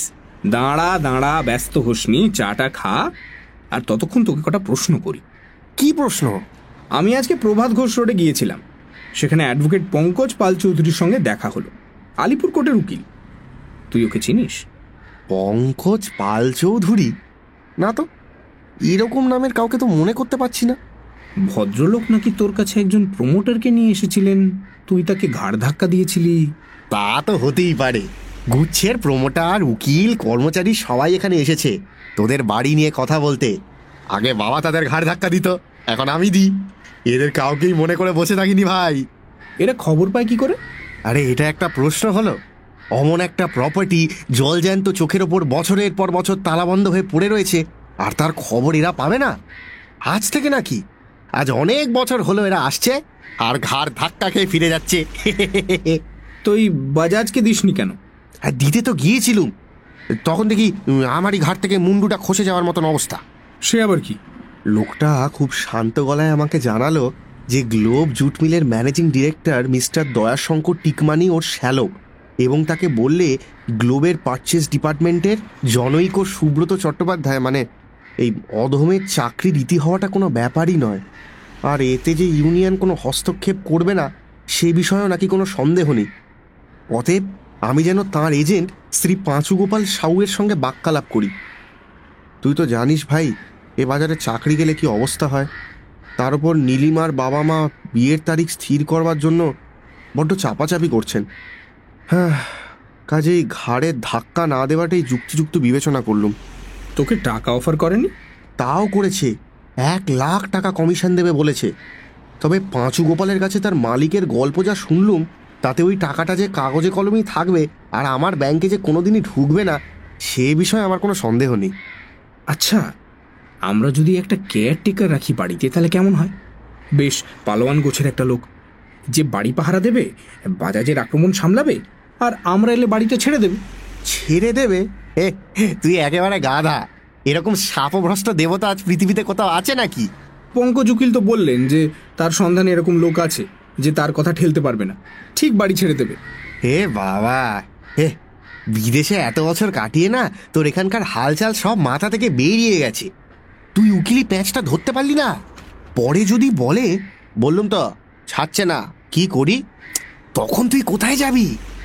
বাজাজের প্রস্তাবে রাজি হলে অন্তত 5টা ফ্ল্যাট ভাই, 5টা। এক্ষেত্রে তোর বাড়িটা গেল, তুই একটা পয়সাও পেলি না। ভাবছিস কেস করবি? সে গুড়ে বালি, উকিলের সঙ্গে লড়ে লাইফেও পারবি না। পিসে মশাই রিটায়ার করে শান্তিতে থাকবেন না কোর্ট কাছারি থানা পুলিশ এসব করে বেড়াবেন? তোকে ভালো কথা বলছি, ওসব আইডিয়া ছাড়। এখন চল তো, চল বাজাজের সঙ্গে দেখা করে আসবি, চল। বাড়ি আমার, বাজাজ খরিদ্দার, আমি ওর কাছে কেন যাব? আমি কি আলতা সাবানের ফ্রিওয়ালা নাকি? দরকার হয় ও আমার কাছে আসবে। হ্যাঁ বেশ, আমি ফোন ধরিয়ে দিচ্ছি, তুই কথা বলে নে। বাজাজ বললেন, আপনি যা বললেন অনুপম বাবু, সেটা বুদ্ধিমানের মতো কথা হলো না। আজ কলকাতা শহরের ভিতর অত বড় একটা সম্পত্তি রাখা যে কি খরচার ব্যাপার তা বোধহয় আপনি জানেন না। আরে বাড়ি সাফ রাখতে সারাতে কত টাকা যে যাবে তার কোনো লিমিট নাই। আর তার উপর ট্যাক্স, ফতুর হয়ে যাবেন। আরে কত বাঙালি ভদ্রলোক প্রথমে না বলে পরে আমার কাছে এসেছেন, আপনাদেরও আসতে হবে। বাড়ি পরিষ্কার রেখে সারিয়ে ট্যাক্স দিয়ে ফতুর হয়ে আপনার কাছে যেতে অনেক সময় লাগবে হরিরাম বাবু। আমার ছেলে হয়তো আপনার নাতির কাছে যাবে, কাজেই ও নিয়ে মাথা ঘামিয়ে এখন কি লাভ? দেখেন, আপনাদেরও তো একটা সামাজিক কর্তব্য আছে। হ্যাঁ, কলকাতায় এত থাকবার জায়গার অভাব, সেখানে অত বড় একটা জমিন আটকে রাখাটা কি অন্যায় হবে না? হরিরাম বাবু, আপনি ওখানে কটা ফ্ল্যাট বিক্রি করবেন ভাবছেন? 10টা, 12টা? সেখানে যারা আসবেন তারা কেউই থাকবার জায়গার অভাবে পথে পথে ঘুরে বেড়াচ্ছেন বলে তো মনে হয় না। কাজেই ন্যায় অন্যায়ের বিচারটা মুলতুবি রাখাই ভালো। আচ্ছা ঠিক আছে, আমি আপনাদের 6টা ফ্ল্যাটই দিব। আপনার পিতাজির একটা, 2 ভাইয়ের 2টো, বাকি 3টে ফ্ল্যাট বেচলে যা পাবেন তাতে কোনো অসুবিধা হবে না। হ্যাঁ, কিন্তু এটাই আমার শেষ প্রস্তাব। কি এবার খুশি তো? ওরে বাবা, এই যে একেবারে কাল নেমির লঙ্কা ভাগ করে দিলেন আপনি। যাক, আপনার প্রস্তাবের জন্য ধন্যবাদ, তবে আমার বাবাই প্রস্তাবে রাজি হবেন না, এটা আপনি ধরে নিতে পারেন। রাজি না হলে অবশ্য কিছু যায় আসে না। হরিরাম বাজাজ যা চায় সেটা সে নিয়ে থাকে। তবে তাতে কিছু খরচা আছে, সেটা পুষিয়ে নিতে আমার অফারটা হয়তো কমে যেতে পারে। सीधे आंगुले যদি ঘি না ওঠে, फिर दूसरा रास्ता तो নিতেই হবে। বেশ তো, ভালো কথা। আপনার যে রাস্তা খুশি আপনি নেবেন। আজ তাহলে রাখি। সে রাতে হংকংয়ে টেলিফোন করলো অনুপম। নির্মল বললেন, ঠিক কাজ করেছিস। আমি জীবনে কখনো অন্যায় শক্তির কাছে মাথা নিচু করিনি, তুইও করিস না। এক কাজ কর, এখানে চলে আয়। কি করবে বাজাজ? বাড়িটা দখল করে নেবে জোর করে, করলে করবে, তখন যদি লড়াই করতে হয় তাই করা যাবে। তুই চলে আয়, আর বিপদে পড়লে ব্যারিস্টার পবিত্র গুপ্তর কাছে যাবি, আমার নাম করলেই হবে। হ্যাঁ তাই যাব, তবে ফিরতে আরো কয়েকটা দিন সময় লাগবে। অন্য একটা প্রবলেম আছে, সেটা মাকে বলছি, মাই তোমাকে বলবে। মাকে একটু ফোনটা দাও। হ্যাঁ রে বল। রাকার কথা শুনে সমিতা বললেন, এইসব কি হচ্ছে কি? তুই এক্ষুনি রাকার বাড়িতে যা, যে অবস্থায় আছে সেই অবস্থায় ওকে উঠিয়ে নিয়ে শ্যামপুকুরের বাড়িতে নিয়ে আয়। ঝন্টুকে বলে দে পাসপোর্টের ব্যবস্থা করে ওকে যেন যত শিগগিরই সম্ভব হংকং এ পাঠিয়ে দেয়। ততদিন ওর সেজ বৌদির কাছে থাকবে না হয়। আরে দাঁড়াও দাঁড়াও, অত ব্যস্ত হলে হয়? আমি তো তোমাকে বললাম ব্যাপারটা অতটা সোজা নয়, আস্তে আস্তে এগোতে হবে, নইলে বিস্তর গন্ডগোল।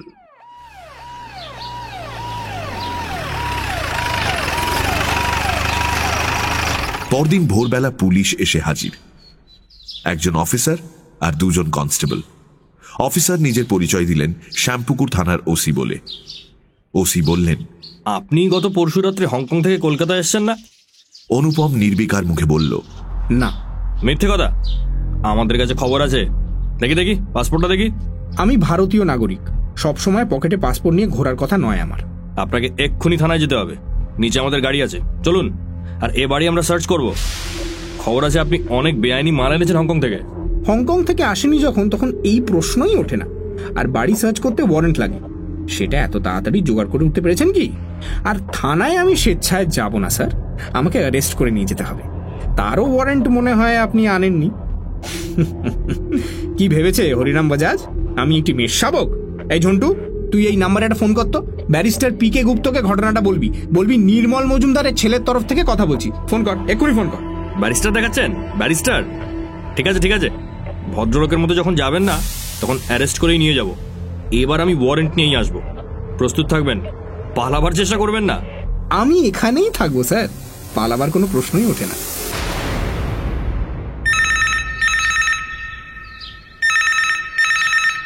পুলিশ চলে যাবার 10 মিনিট বাদেই ব্যারিস্টার গুপ্তর ফোন এলো। বললেন, হ্যাঁ, কাল রাত্রে আমি তোমার বাবার ফোন পেয়েছি, সব শুনেছি। এত তাড়াতাড়ি যে শুরু হয়ে যাবে সব কিছু তা তো ভাবতে পারিনি। কিন্তু তোমার কোনো ভয় নেই, যদি চাও তো ডিসি কে ফোন করে আমি তোমায় পুলিশ প্রোটেকশনের ব্যবস্থা করে দিতে পারি। ও হ্যাঁ, আর একটা কথা, আমি শ্যামপুকুর থানায় ফোন করেছিলাম, কিন্তু ওরা কিন্তু আমায় বললো যে ওসি সকাল থেকে থানাতেই আছেন, কোথাও যাননি। ঠিক আছে, আচ্ছা রাখছি।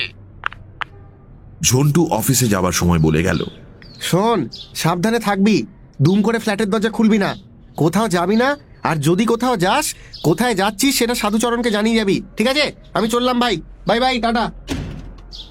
ঝন্টু যাবার ঘন্টাখানেক বাদে অনুপম ফোন করলো রাকার শ্বশুর বাড়িতে।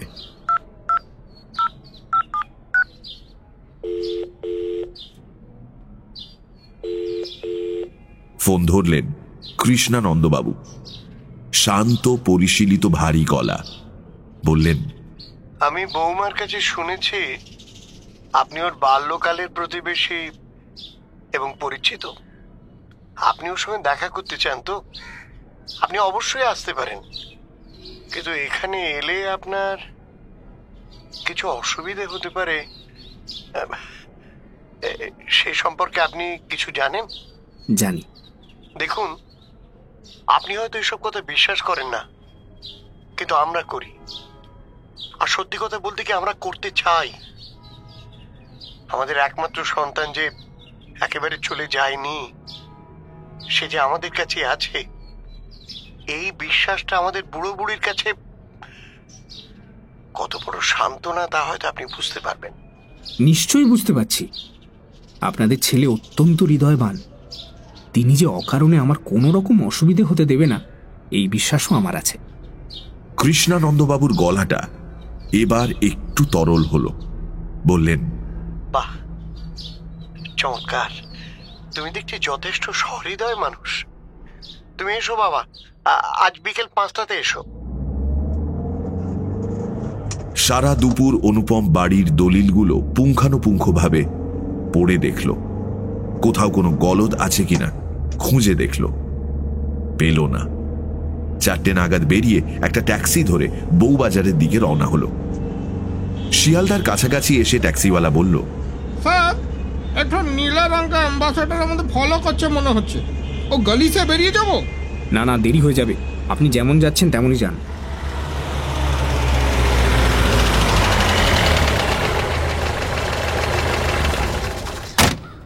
বাড়িটা খুঁজে পেতে একটু সময় লাগলো।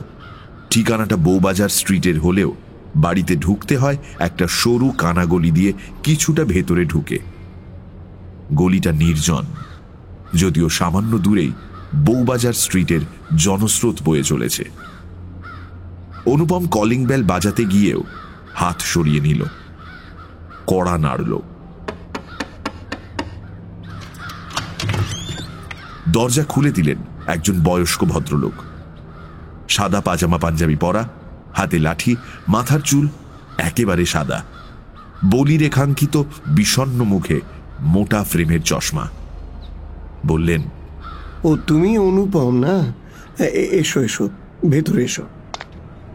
দরজা দিয়ে ঢুকেই ডান দিকে প্রকাণ্ড বসবার ঘর, একটা অতিকায় প্রাগৈতিহাসিক সোফা সেট, একটা রাইটিং ব্যুরো, অনেকগুলো ছোট ছোট টেবিল, একটা আর্ম চেয়ার, আর দেওয়ালে সম্ভবত পূর্বপুরুষদের কয়েকটা অয়েল পেন্টিং ঘরটা অলঙ্কৃত করছে। এখানে আলো হাওয়ার প্রবেশ বেশ সীমিত, আর হয়তো সেজন্যই ঘর জুড়ে কেমন একটা ভ্যাপসা দম আটকানো গন্ধ। কৃষ্ণানন্দবাবু বললেন, তুমি বসো, আমি বৌমাকে ডেকে দিচ্ছি। না, আপনি রাকাকে ডেকে পাঠান। আপনি এখানেই থাকবেন। আপনার বৌমার সঙ্গে আমার যা কথাবার্তা তা আপনার সামনেই হবে। বলে একটা সিঙ্গল সোফার উপর বসল। সঙ্গে সঙ্গে ওর মনে হলো যেন ওর পিঠের নিচে সোফার ভেতরে একটা মোটা সাপ কিলবিল করে নড়ছে। অন্য সময় হলে ও হয়তো চিৎকার করে লাফ দিয়ে উঠত, কিন্তু এরকমই কোনো কিছুর জন্য প্রস্তুত ছিল বলে যথাসাধ্য নির্বিকার মুখে বসে রইল। কৃষ্ণানন্দবাবু ঘর থেকে বেরিয়ে গেলেন। একটু বাদেই ফিরে এলেন। তার পেছনে পেছনে এলেন একজন স্থূলকায়া বয়স্কা মহিলা, আর তার পেছনে রাকা। এই রাকা, সেই গোলগাল বাচ্চা মেয়েটির এত পরিবর্তন! এই যে অপূর্ব সুন্দরী! নাক, মুখ, চোখ, গড়ন সবই যে নিখুঁত। উষার উদয়সম অনবগুণ্ঠিতা রাকার দিকে হাঁ করে তাকিয়ে রইল অনুপম। কিন্তু তা কয়েক মুহূর্তের জন্য। তারপরেই সম্বিত ফিরে পেল। না পেয়েও উপায় ছিল না। উঠে দাঁড়িয়েছিল অনুপম। ওর মনে হলো ওর ট্রাউজার্সের ভেতরে দুপা বেয়ে দুটো মাকড়সা জাতীয় জীব খড়খড় করে ওপরে উঠছে। তাড়াতাড়ি এগিয়ে গিয়ে ঢিপ করে প্রণাম করল বয়স্কা মহিলাকে। তারপর রাকার দিকে তাকিয়ে বলল, তুই রাকা? তোকে তো চেনাই যায় না রে। কি সুন্দর হয়েছিস তুই। তুমিও কিন্তু খুব হ্যান্ডসাম হয়েছ অনুপম দা, একেবারে ফিল্ম স্টার মার্কা চেহারা। দাদা ফাজলামি করিস না। আগে দুষ্টু ছিলি, এখন ফাজিল হয়েছিস। মাকড়সা দুটোর ঊর্ধ্বগতি একটু কমল, কিন্তু বন্ধ হলো না। সবাই বসলে রাকা দুটি নিরাভরণ হাত কোলের উপর রেখে বলল, কেমন আছো তোমরা? মাসি, মেশো, রূপম দা, তুমি? আমরা সবাই ভালো আছি। এবার শোন, আমি 10 দিনের ছুটিতে কলকাতায় এসেছি। তোর কথা মাকে ফোনে জানিয়েছি। তোর বিয়ে আর তার পরের ঘটনাগুলো তো আমরা কিছুই জানতাম না। তা সে যাই হোক, মা তোকে একটা উপহার দিতে চান। আমাকে বলেছেন তোকে জিজ্ঞেস করে এখান থেকে কিছু একটা কিনে দিতে। উপহার? আমাকে আর কি উপহার দেবে অনুপম দা? তবে মাসির যখন ইচ্ছে তখন এইরকম একটা সবুজ পাড় নীলের শাড়ি কিনে দিও, কাজে লাগবে। না রে, তা আমি দিতে পারবো না। আচ্ছা, আমি যদি তোকে একটা রূপোর ফটো ফ্রেম দিই, তাতে তোর স্বামীর একটা ছবি লাগিয়ে রাখতে পারবি? বলতেই মাকড়সা দুটোর ঊর্ধ্বগতি বন্ধ হল। পিঠের নিচে সাপটার কিলবিল করাও স্থগিত রইল। ঘাড় কাত করে রাকা বলল, বেশ, তাই দিও। বলতে গিয়ে ওর ঠোঁটের কোণে একটা ক্ষীণ হাসির রেখা ফুটে উঠল, যে হাসির অর্থ একটাই। অনুপম বুঝল ওর কাল রাতের ইঙ্গিতটা রাকা ধরতে পেরেছে। অনুপম বলল, রাকা, এরম ভাবে কতদিন চালাবি বলতো? পড়াশোনাটা আরেকবার শুরু কর না। বাড়িতে বসেই পড়, অন্তত বিয়েটা পাশ কর। একটা না একটা সময় তো তোকে নিজের পায়ে দাঁড়াতেই হবে, তাই না? কোথায় নিজের পায়ে দাঁড়াবো অনুপম দা? আর কি হবে পড়াশোনা করে? বাড়ি থেকে বেরোতেই পারি না। একটা মেয়েদের গানের স্কুলে ভর্তি হয়েছিলাম, সেখানে এমন উৎপাত শুরু করলো যে লজ্জায় পালিয়ে এলুম। সেখানে নিশ্চয়ই কিছু অসৎ লোক ছিল, সেই জন্যই তোর স্বামী তোকে বাধা দিয়েছেন। কিন্তু এরকম ভাবে তো চলতে পারে না। আচ্ছা, আপনারা কিছু ভেবেছেন?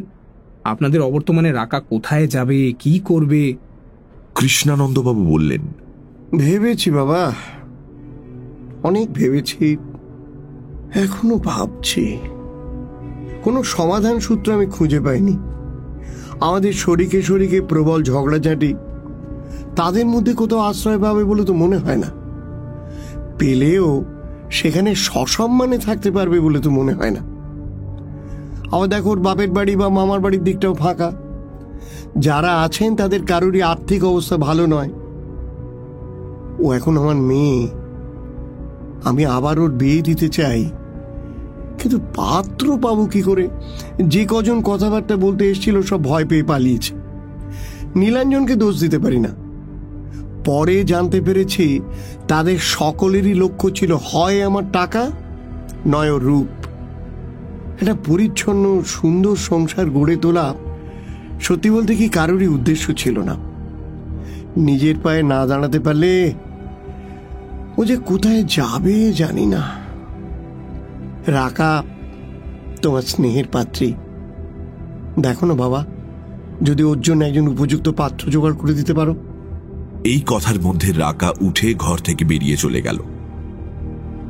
অনুপম উঠে দাঁড়ালো, বলল, ঠিক আছে, দেখি উপযুক্ত পাত্র একজন জোগাড় করতে পারি কিনা। অবশ্য তাকে যদি রাকার পছন্দ হয়। বাবা, চলি। এসো বৌমা, আমরা অনুপমকে গলির মুখটা পর্যন্ত এগিয়ে দিয়ে আসি। কলকাতায় তখন সন্ধে নেমেছে। সদর দরজা খুলে দেখা গেল গলিটা বেশ অন্ধকার। কেবল তার মুখের কাছটা বউবাজার স্ট্রিটের দোকানগুলোর উজ্জ্বল আলোয় কিছুটা আলোকিত হয়ে আছে। তিনজনে গলি দিয়ে দুপা এগোতেই হঠাৎ চারজন লোক ওদের ঘিরে ফেলল। তাদের একজনের হাতে সাইকেলের চেন, অন্য তিনজনের হাতে লোহার রড।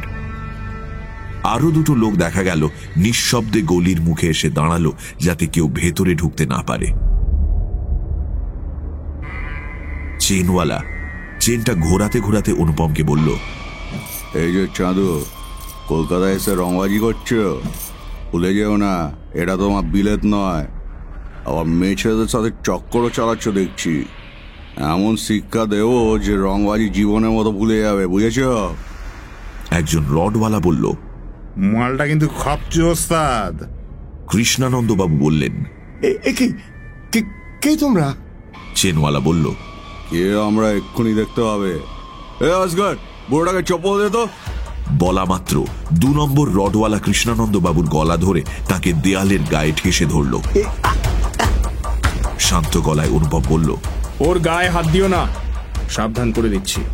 চেনওয়ালা বলল, ওরে আমার লাইটু চাঁদ, উনি সাবধান করে দিচ্ছেন। ওরে তোরা সাবধানে থাকিস রে। এ চিকনা, তুই আর ছুটে লোকটা আচ্ছা করে ঝাড়তো, ঠ্যাং ভেঙে দিবি যেন হাঁটতে না পারে। আমি আবার সাবধান করে দিচ্ছি, তোমরা চলে যাও। চাপ সালা, তখন থেকে সাবধান সাবধান করছে। ওস্তাদ, আমার পেটের উপরে কি একটা কিলবিল করছে, সাপ নাকি? কলকাতায় সাপ হলে হবে, কামড়াতে দেখা যাবে। তুই বুড়োটাকে ধরে রাখ। বাকি 2 রডওয়ালা বলল,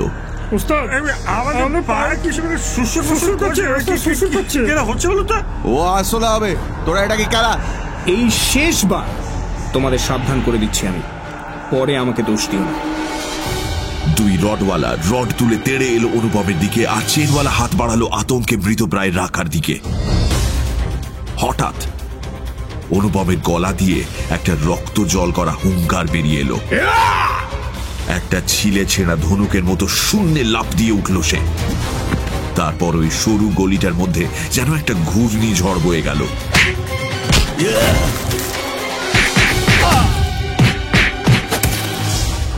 1 মিনিটও লাগলো না, দেখা গেল 3 রডওয়ালা ঘাড় মুচড়ে 3 দিকে পড়ে আছে। তাদের মুখ রক্তাক্ত, হাত পাগুলোর অবস্থাও খুব স্বাভাবিক নয়, আর চেনওয়ালা অনড় হয়ে মাটিতে পড়ে চেঁচাচ্ছে,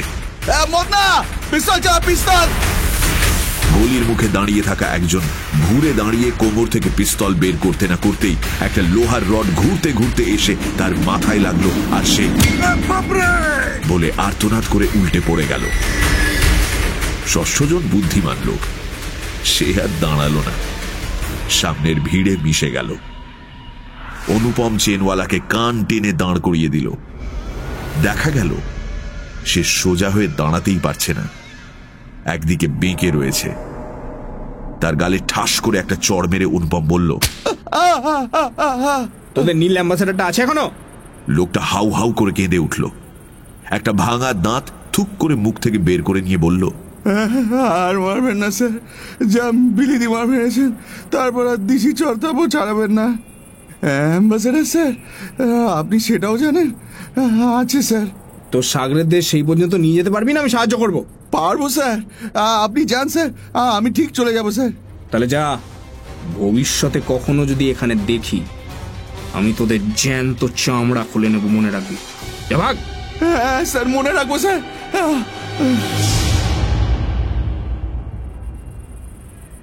রাকা আর অনুপম কৃষ্ণানন্দ বাবুকে ধরাধরি করে ভেতরে নিয়ে এলো, শুইয়ে দিল বড় সোফাটার উপর। রাকার শাশুড়িও দৌড়ে এলেন। বেশ কিছুক্ষণ শুশ্রূষার পর উঠে বসলেন ভদ্রলোক। স্ত্রীকে বললেন, জানো মীরা, এই ছেলেটির জন্য শুধু যে আজ আমরা প্রাণে বেঁচে ফিরেছি তা নয়, আমাদের মান সম্ভ্রমটাও অক্ষত রয়েছে। তোমাকে যে কি বলে ধন্যবাদ জানাবো বাবা। ধন্যবাদটা একেবারেই জানাবেন না। রাকা বলল, এ তো চীনেদের মারামারি। এটা কোত্থেকে শিখলে অনুপম দা? খোদ চীনেদের কাছ থেকে রে। ওরা আমাকে একটা ব্ল্যাক বেল্ট উপহার দিয়েছিল। আজ নীলাঞ্জন বেঁচে থাকলে তোমাকে একেবারে হিরো বানিয়ে রাখতো। ও তো দিনরাত টিভিতে এই চীনেদের মারামারি সিনেমাই দেখতো। আমার মনে হতো এসব সাজানো, আজ দেখলুম তা নয়। না না, একেবারেই তা নয়। এখন শোন, এই আক্রমণের আসল লক্ষ্য কিন্তু আমি যতদিন কলকাতায় আছি ততদিন কোনো মতেই বাড়ি থেকে বেরোবি না। বলে কৃষ্ণানন্দ বাবুকে সমস্ত ব্যাপারটা বলল। কৃষ্ণানন্দ বললেন, তুমি একা সামলাতে পারবে? পুলিশ কিন্তু তোমায় খুব একটা সাহায্য করতে পারবে বলে তো মনে হয় না। এরা সব লোকাল লোক, আর তুমি থাকো বিদেশে। কাজেই এদের এখানে যা ইনফ্লুয়েন্স তার তোমার কিচ্ছু নেই। তারপর কি মনে হচ্ছে জানো তো, এরা সব বিপজ্জনক লোক, ডেঞ্জারাস। দেখি কতদূর সামলাতে পারি। তবে একটা কথা কিন্তু আজ নিঃসন্দেহে প্রমাণিত হয়ে গেল, সেটা হচ্ছে কোনো দেহধারী আক্রমণকারীকে একজন বিদেহীর পক্ষে বেশিক্ষণ আটকে রাখা প্রায় অসম্ভব। তাকে ভয় দেখিয়ে অস্বস্তিতে ফেলে হয়তো কিছুক্ষণ বাধা দেওয়া যেতে পারে, কিন্তু যে স্থির প্রতিজ্ঞ গুন্ডা, তার পক্ষে এই ভয় বা অস্বস্তি কাটিয়ে ওঠা খুব একটা বড় ব্যাপার নয়। এখনো পর্যন্ত যারা আপনার কাছে এসেছে তারা অসৎ হতে পারে, কিন্তু অপরাধ জগতের লোক নয়। তাদের চলাফেরা আলোতেই, অন্ধকারে নয়। কাজেই তাদের ভয় দেখিয়ে তাড়ানো গেছে। কিন্তু আপনাদের অবর্তমানে যে শকুনের দল এ বাড়ির ওপরে সে পড়বে, তাদের সকলেই না হোক অনেকেই ভদ্রলোক হবে না। নীলাঞ্জন কি তাদের ঠেকাতে পারবে? আমার কথাটা একটু ভেবে দেখবেন। আসি।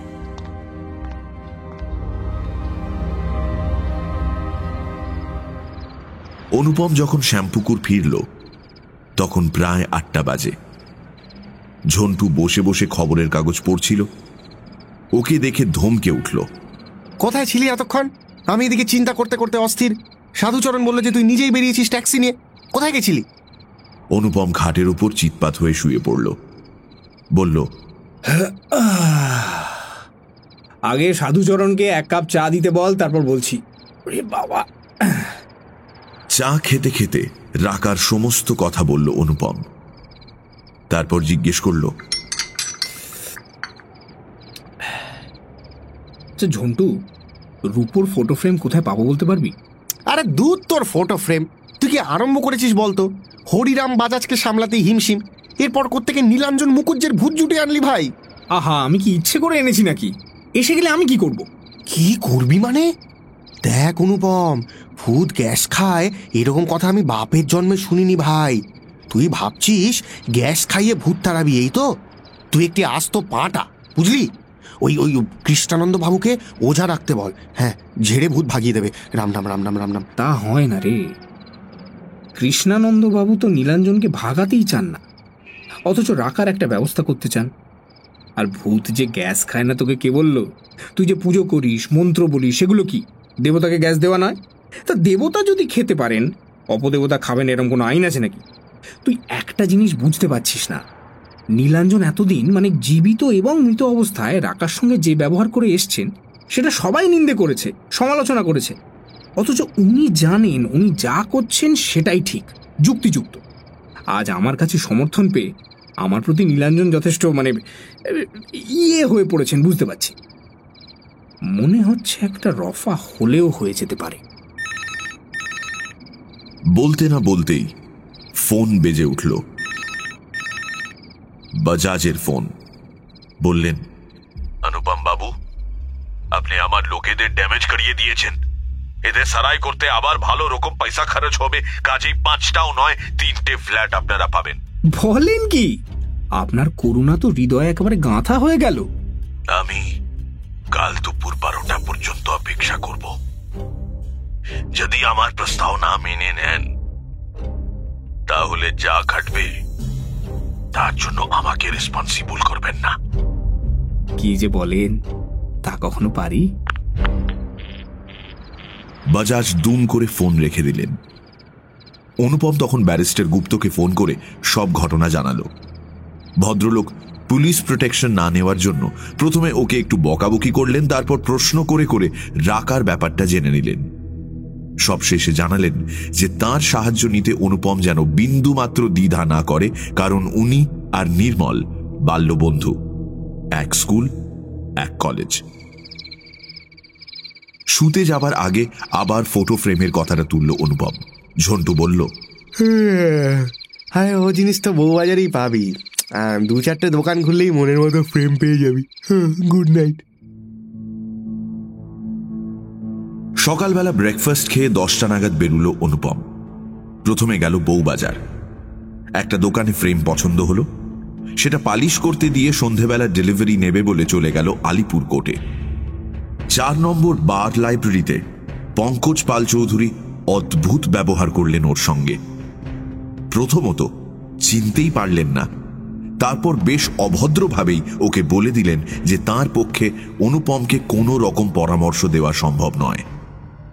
অনুপম জিজ্ঞেস করল, ব্যাপারটা কি বলুন তো? পরশুদিন আপনি আমাকে সব রকম সাহায্য করবেন বললেন, আর আজ কথা বলছেন কেন? পরশু পর্যন্ত জানতুম আপনি একজন ভদ্রলোক, আমার সাহায্যের আপনার দরকার আছে। আজ দেখছি তার আর কোনো দরকার নেই। এইবার ব্যাপারটা পরিষ্কার হলো। অনুপম সহাস্যে বলল, কি করে দেখলেন? বাজাজ দেখালো বুঝি? আমি যে একজন ভদ্রলোকের মতো মার না খেয়ে উল্টে বাজাজের লোকদেরই মার দিয়েছি, সেটাই আপনার কাছে ঘোরতর অন্যায় বলে মনে হচ্ছে, তাই না? ও বাড়ির ওপর নজর রাখতে আপনাকে কত টাকা দেয় বাজাজ? রক্তচক্ষু করে লাফ দিয়ে উঠে দাঁড়াতে গিয়েও সামলে নিলেন পঙ্কজ পাল চৌধুরী। বললেন, আপনি চলে যান এখান থেকে, এক্ষুনি বেরিয়ে যান। আমি আপনার সঙ্গে কোনো কথাই বলতে চাই না। যান, বেরিয়ে যান।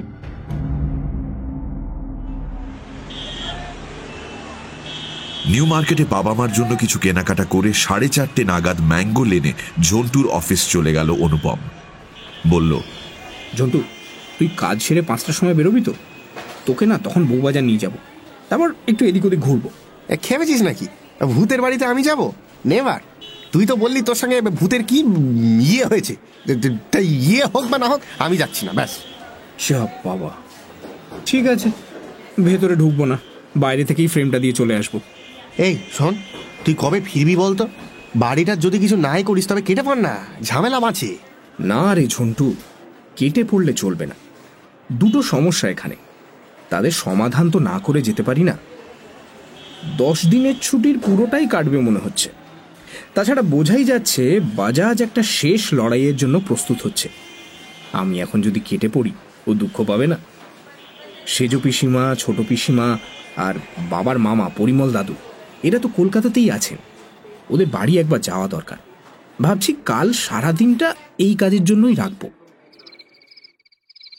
পরদিন আত্মীয়দের বাড়ি ঘুরে ছোট পিসিমার বাড়ি রাত্রের খাওয়া সেরে অনুপম যখন শ্যামপুকুরে ফিরল, তখন বাজে প্রায় 10টা। ওর মনে হচ্ছিল আজ একটা কিছু ঘটবেই। অনেক চেষ্টা করেও ও ধরতে পারল না যে কেউ ওকে ফলো করছে কিনা। খুব সম্ভবত করছিল না। কেন? এটা কি ঝড়ের আগের থমথমে ভাব? বাড়িতে ঝন্টু ছিল না। সাধুচরণ চিন্তিত মুখে রোয়াকে বসেছিল। বলল, কিছুই বলে যায়নি বাবু, কোথায় গেছে বা দেরি হবে কি না। ছোট দাদাবাবু তো এরকম কখনো করেন না, তাই ভাবছি। অনুপম ঘরে ঢোকা মাত্র টেলিফোনটা বেজে উঠল।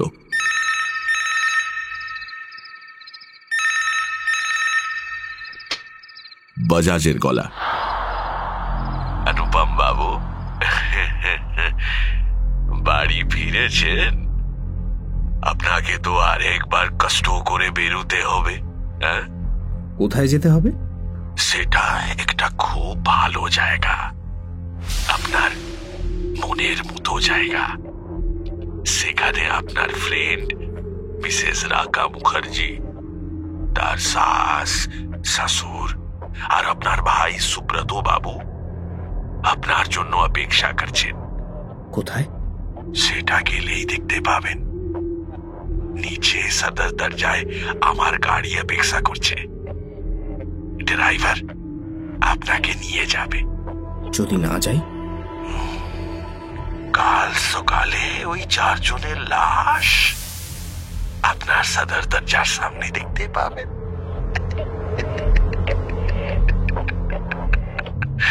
ঠিক আছে, আমি আসছি। দেরি করবেন না, আর ওয়েপন কিছু আনবেন না, তাতে আখের মে আপনারই নুকসান হয়ে যাবে।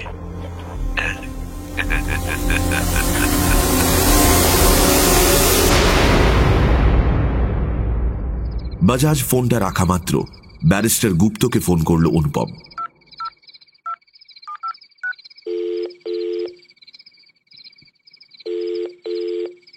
ওর কথা শুনে ভদ্রলোক রেগে আগুন হয়ে গেলেন।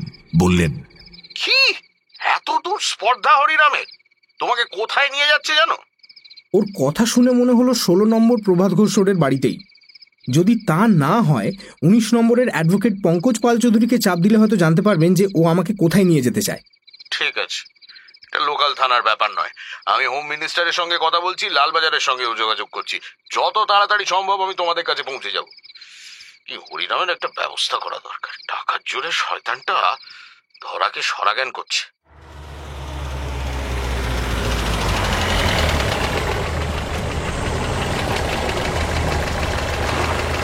অনুপমের অনুমানই ঠিক। ওকে নিয়ে বাজাজের গাড়ি 16 নম্বরেই ঢুকল। রাত তখন 11টা। রাস্তা জনহীন। দু একটা বাড়ির কয়েকটা জানালায় আলো জ্বলছে, তাদের মধ্যে একটা 19 নম্বর।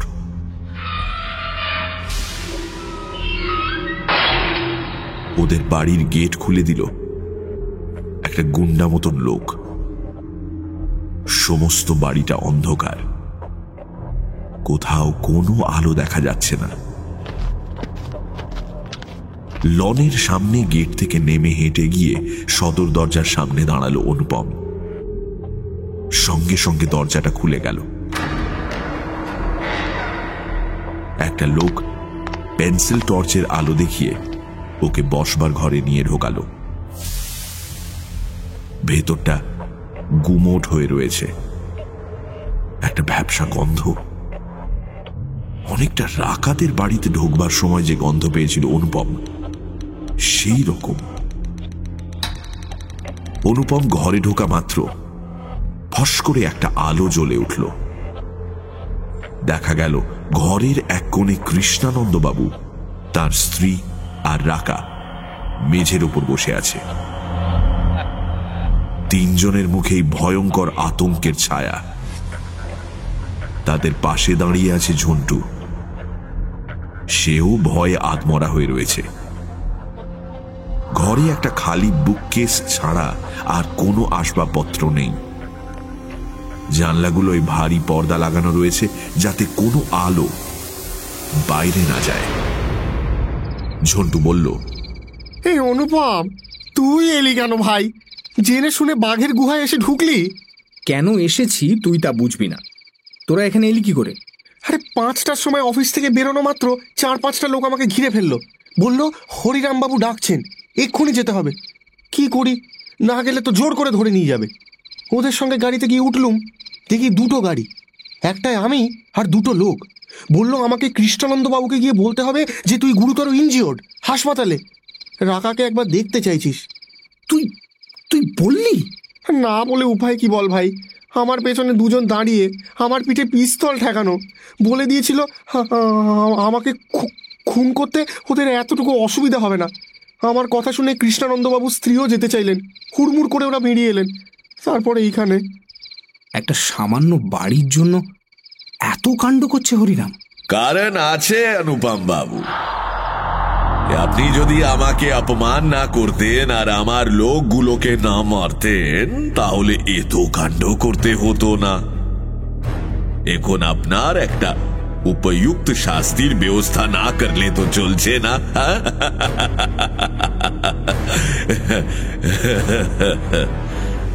বলতে বলতে ঘরের মধ্যে এসে ঢুকলেন হরিরাম বাজাজ।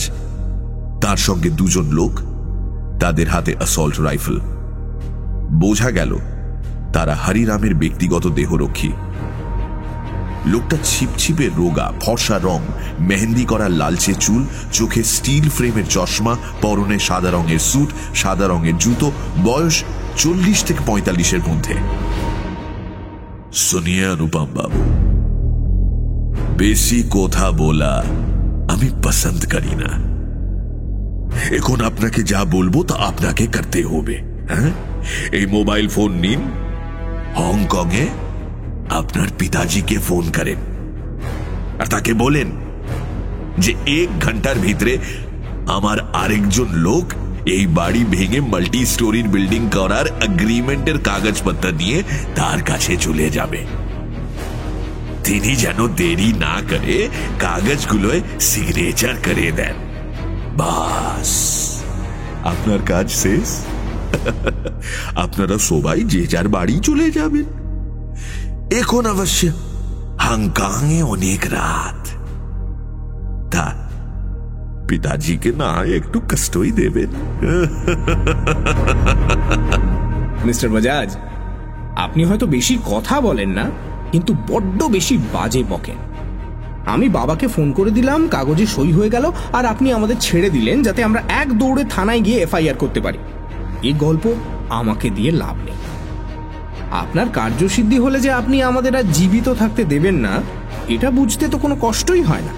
বাহ বাহ বাহ বাহ, অর্ডিনারি নাহি এক্সট্রা অর্ডিনারি বুদ্ধি আছে। আমি সোচেছিলাম কি আপনি শুধু এসবই করতে পারেন, তা এতই যদি বোঝেন তাইলে এখানে কেন যে এলেন তা আপনি জানেন। ওয়েল, কার্যসিদ্ধি আমার হবেই। আপনাকে 5 মিনিট সময় দিচ্ছি। যদি ফোন না করেন তাহলে আমরা একের পর এক আপনার এই গার্লফ্রেন্ডকে রেপ করতে শুরু করব, যতক্ষণ পর্যন্ত না আপনি আমার কথা শুনছেন। আর যদি শোনেন তাহলে এই প্রমিস আমি দিচ্ছি যে আপনাদের সম্মান ইনটেক্ট রেখে আপনাদের খুন করবে আমাদের লোকেরা।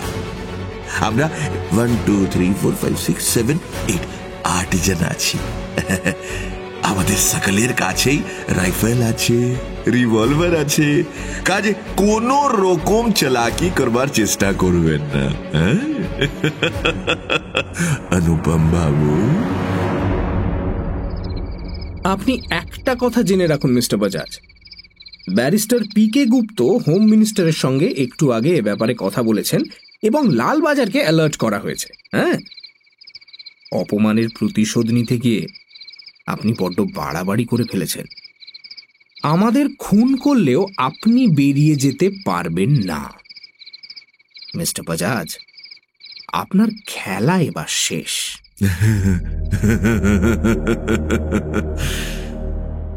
আমাকে ব্লাফ দিয়ে কোনো ফায়দা হবে না অনুপম বাবু। আমার খেলা এত সহজে শেষ হবে না।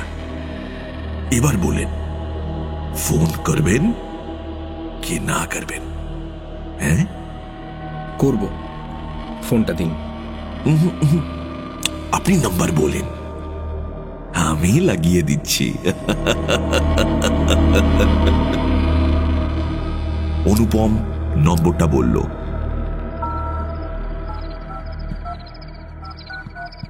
বাজাজ বোতাম টিপে ডায়াল করে ফোনটা কানের কাছে ধরেই সেটা বিদ্যুৎ বেগে সরিয়ে নিলেন।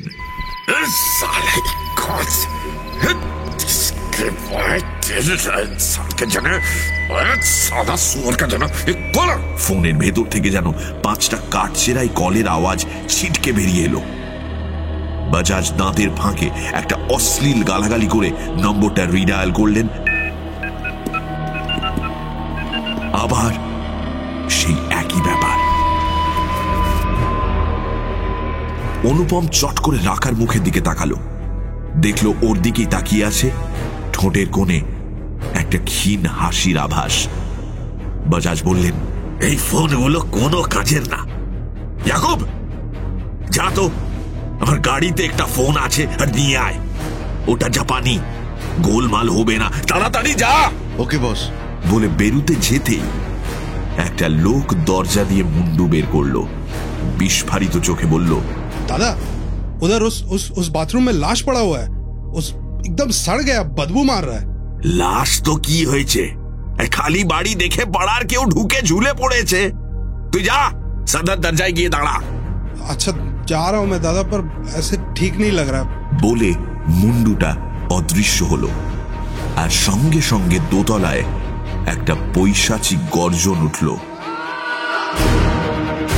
সেই সঙ্গে ভারী পায়ের দুপ দুপ শব্দ। কতগুলো লোক আর্তনাদ করতে করতে দূর দূর করতে করতে সিঁড়ি বেয়ে নেমে এসে সদর দরজা দিয়ে বেরিয়ে গেল। সঙ্গে সঙ্গে কয়েকটা গুলির আওয়াজ। দুপ দুপ আওয়াজটা কিন্তু থামল না, সেটাও সিঁড়ি দিয়ে নেমে এসে বসবার ঘরের দরজার সামনে দাঁড়ালো। এইবার হরিরাম বাজাজের মুখে আতঙ্কের ছায়া পড়ল। চিৎকার করে বললেন, আরে क्या हो रहा है ये सब? याकूब, मकबूल, अरे दरजाए फायर करो, চালাও গুলি। কে গুলি চালাবে? দুজনের হাত এত কাঁপছে যে বন্দুক তুলতেই পারছে না। দরজার বাইরে আবার সেই পৈশাচিক গর্জন, আর সঙ্গে সঙ্গে দুপ করে ঘরের আলোটা নিভে গেল। অনুপম এই সুযোগটারই অপেক্ষায় ছিল। তৎক্ষণাৎ আন্দাজে বাজাজের মুখ বরাবর একটা প্রচন্ড লাথি চালালো। গাঁক করে শব্দ করে কেউ সশব্দে ধরাশায়ী হলো বোঝা গেল। পর মুহূর্তেই আলো জ্বলে উঠল। দেখা গেল রক্তাক্ত মুখে বাজাজ এবং বাকি দুজনও অজ্ঞান হয়ে মেঝেই পড়ে রয়েছে।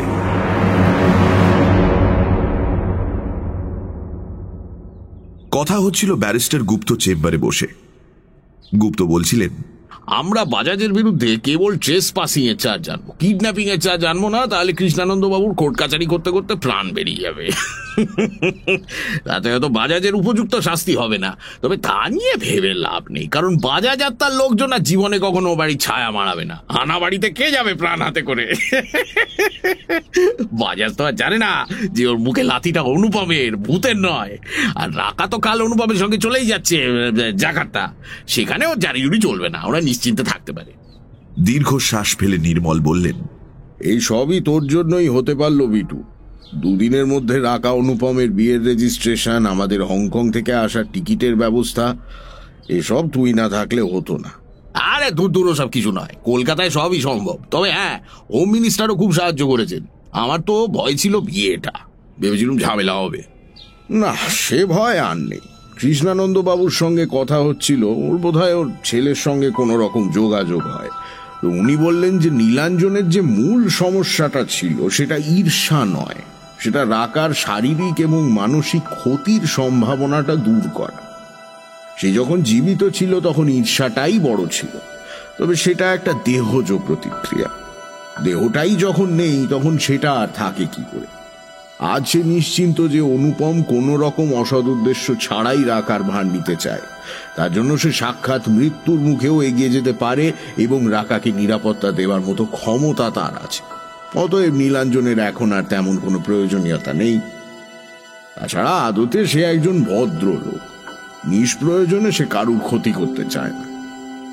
ঈর্ষাটা একটা অসুখ, আজ তার শরীরের সঙ্গে সঙ্গে সেই অসুখটাও পঞ্চভূতে মিলিয়ে গেছে।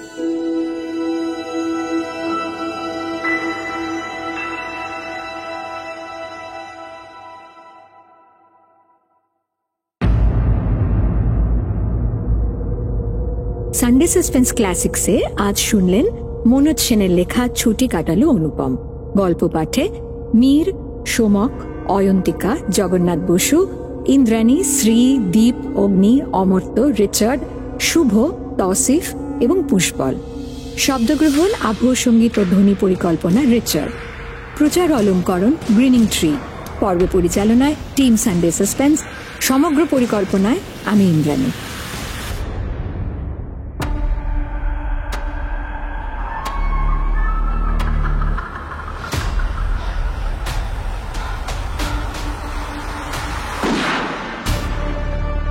মির্চি সানডে সাসপেন্স, কান টান উত্তেজনা।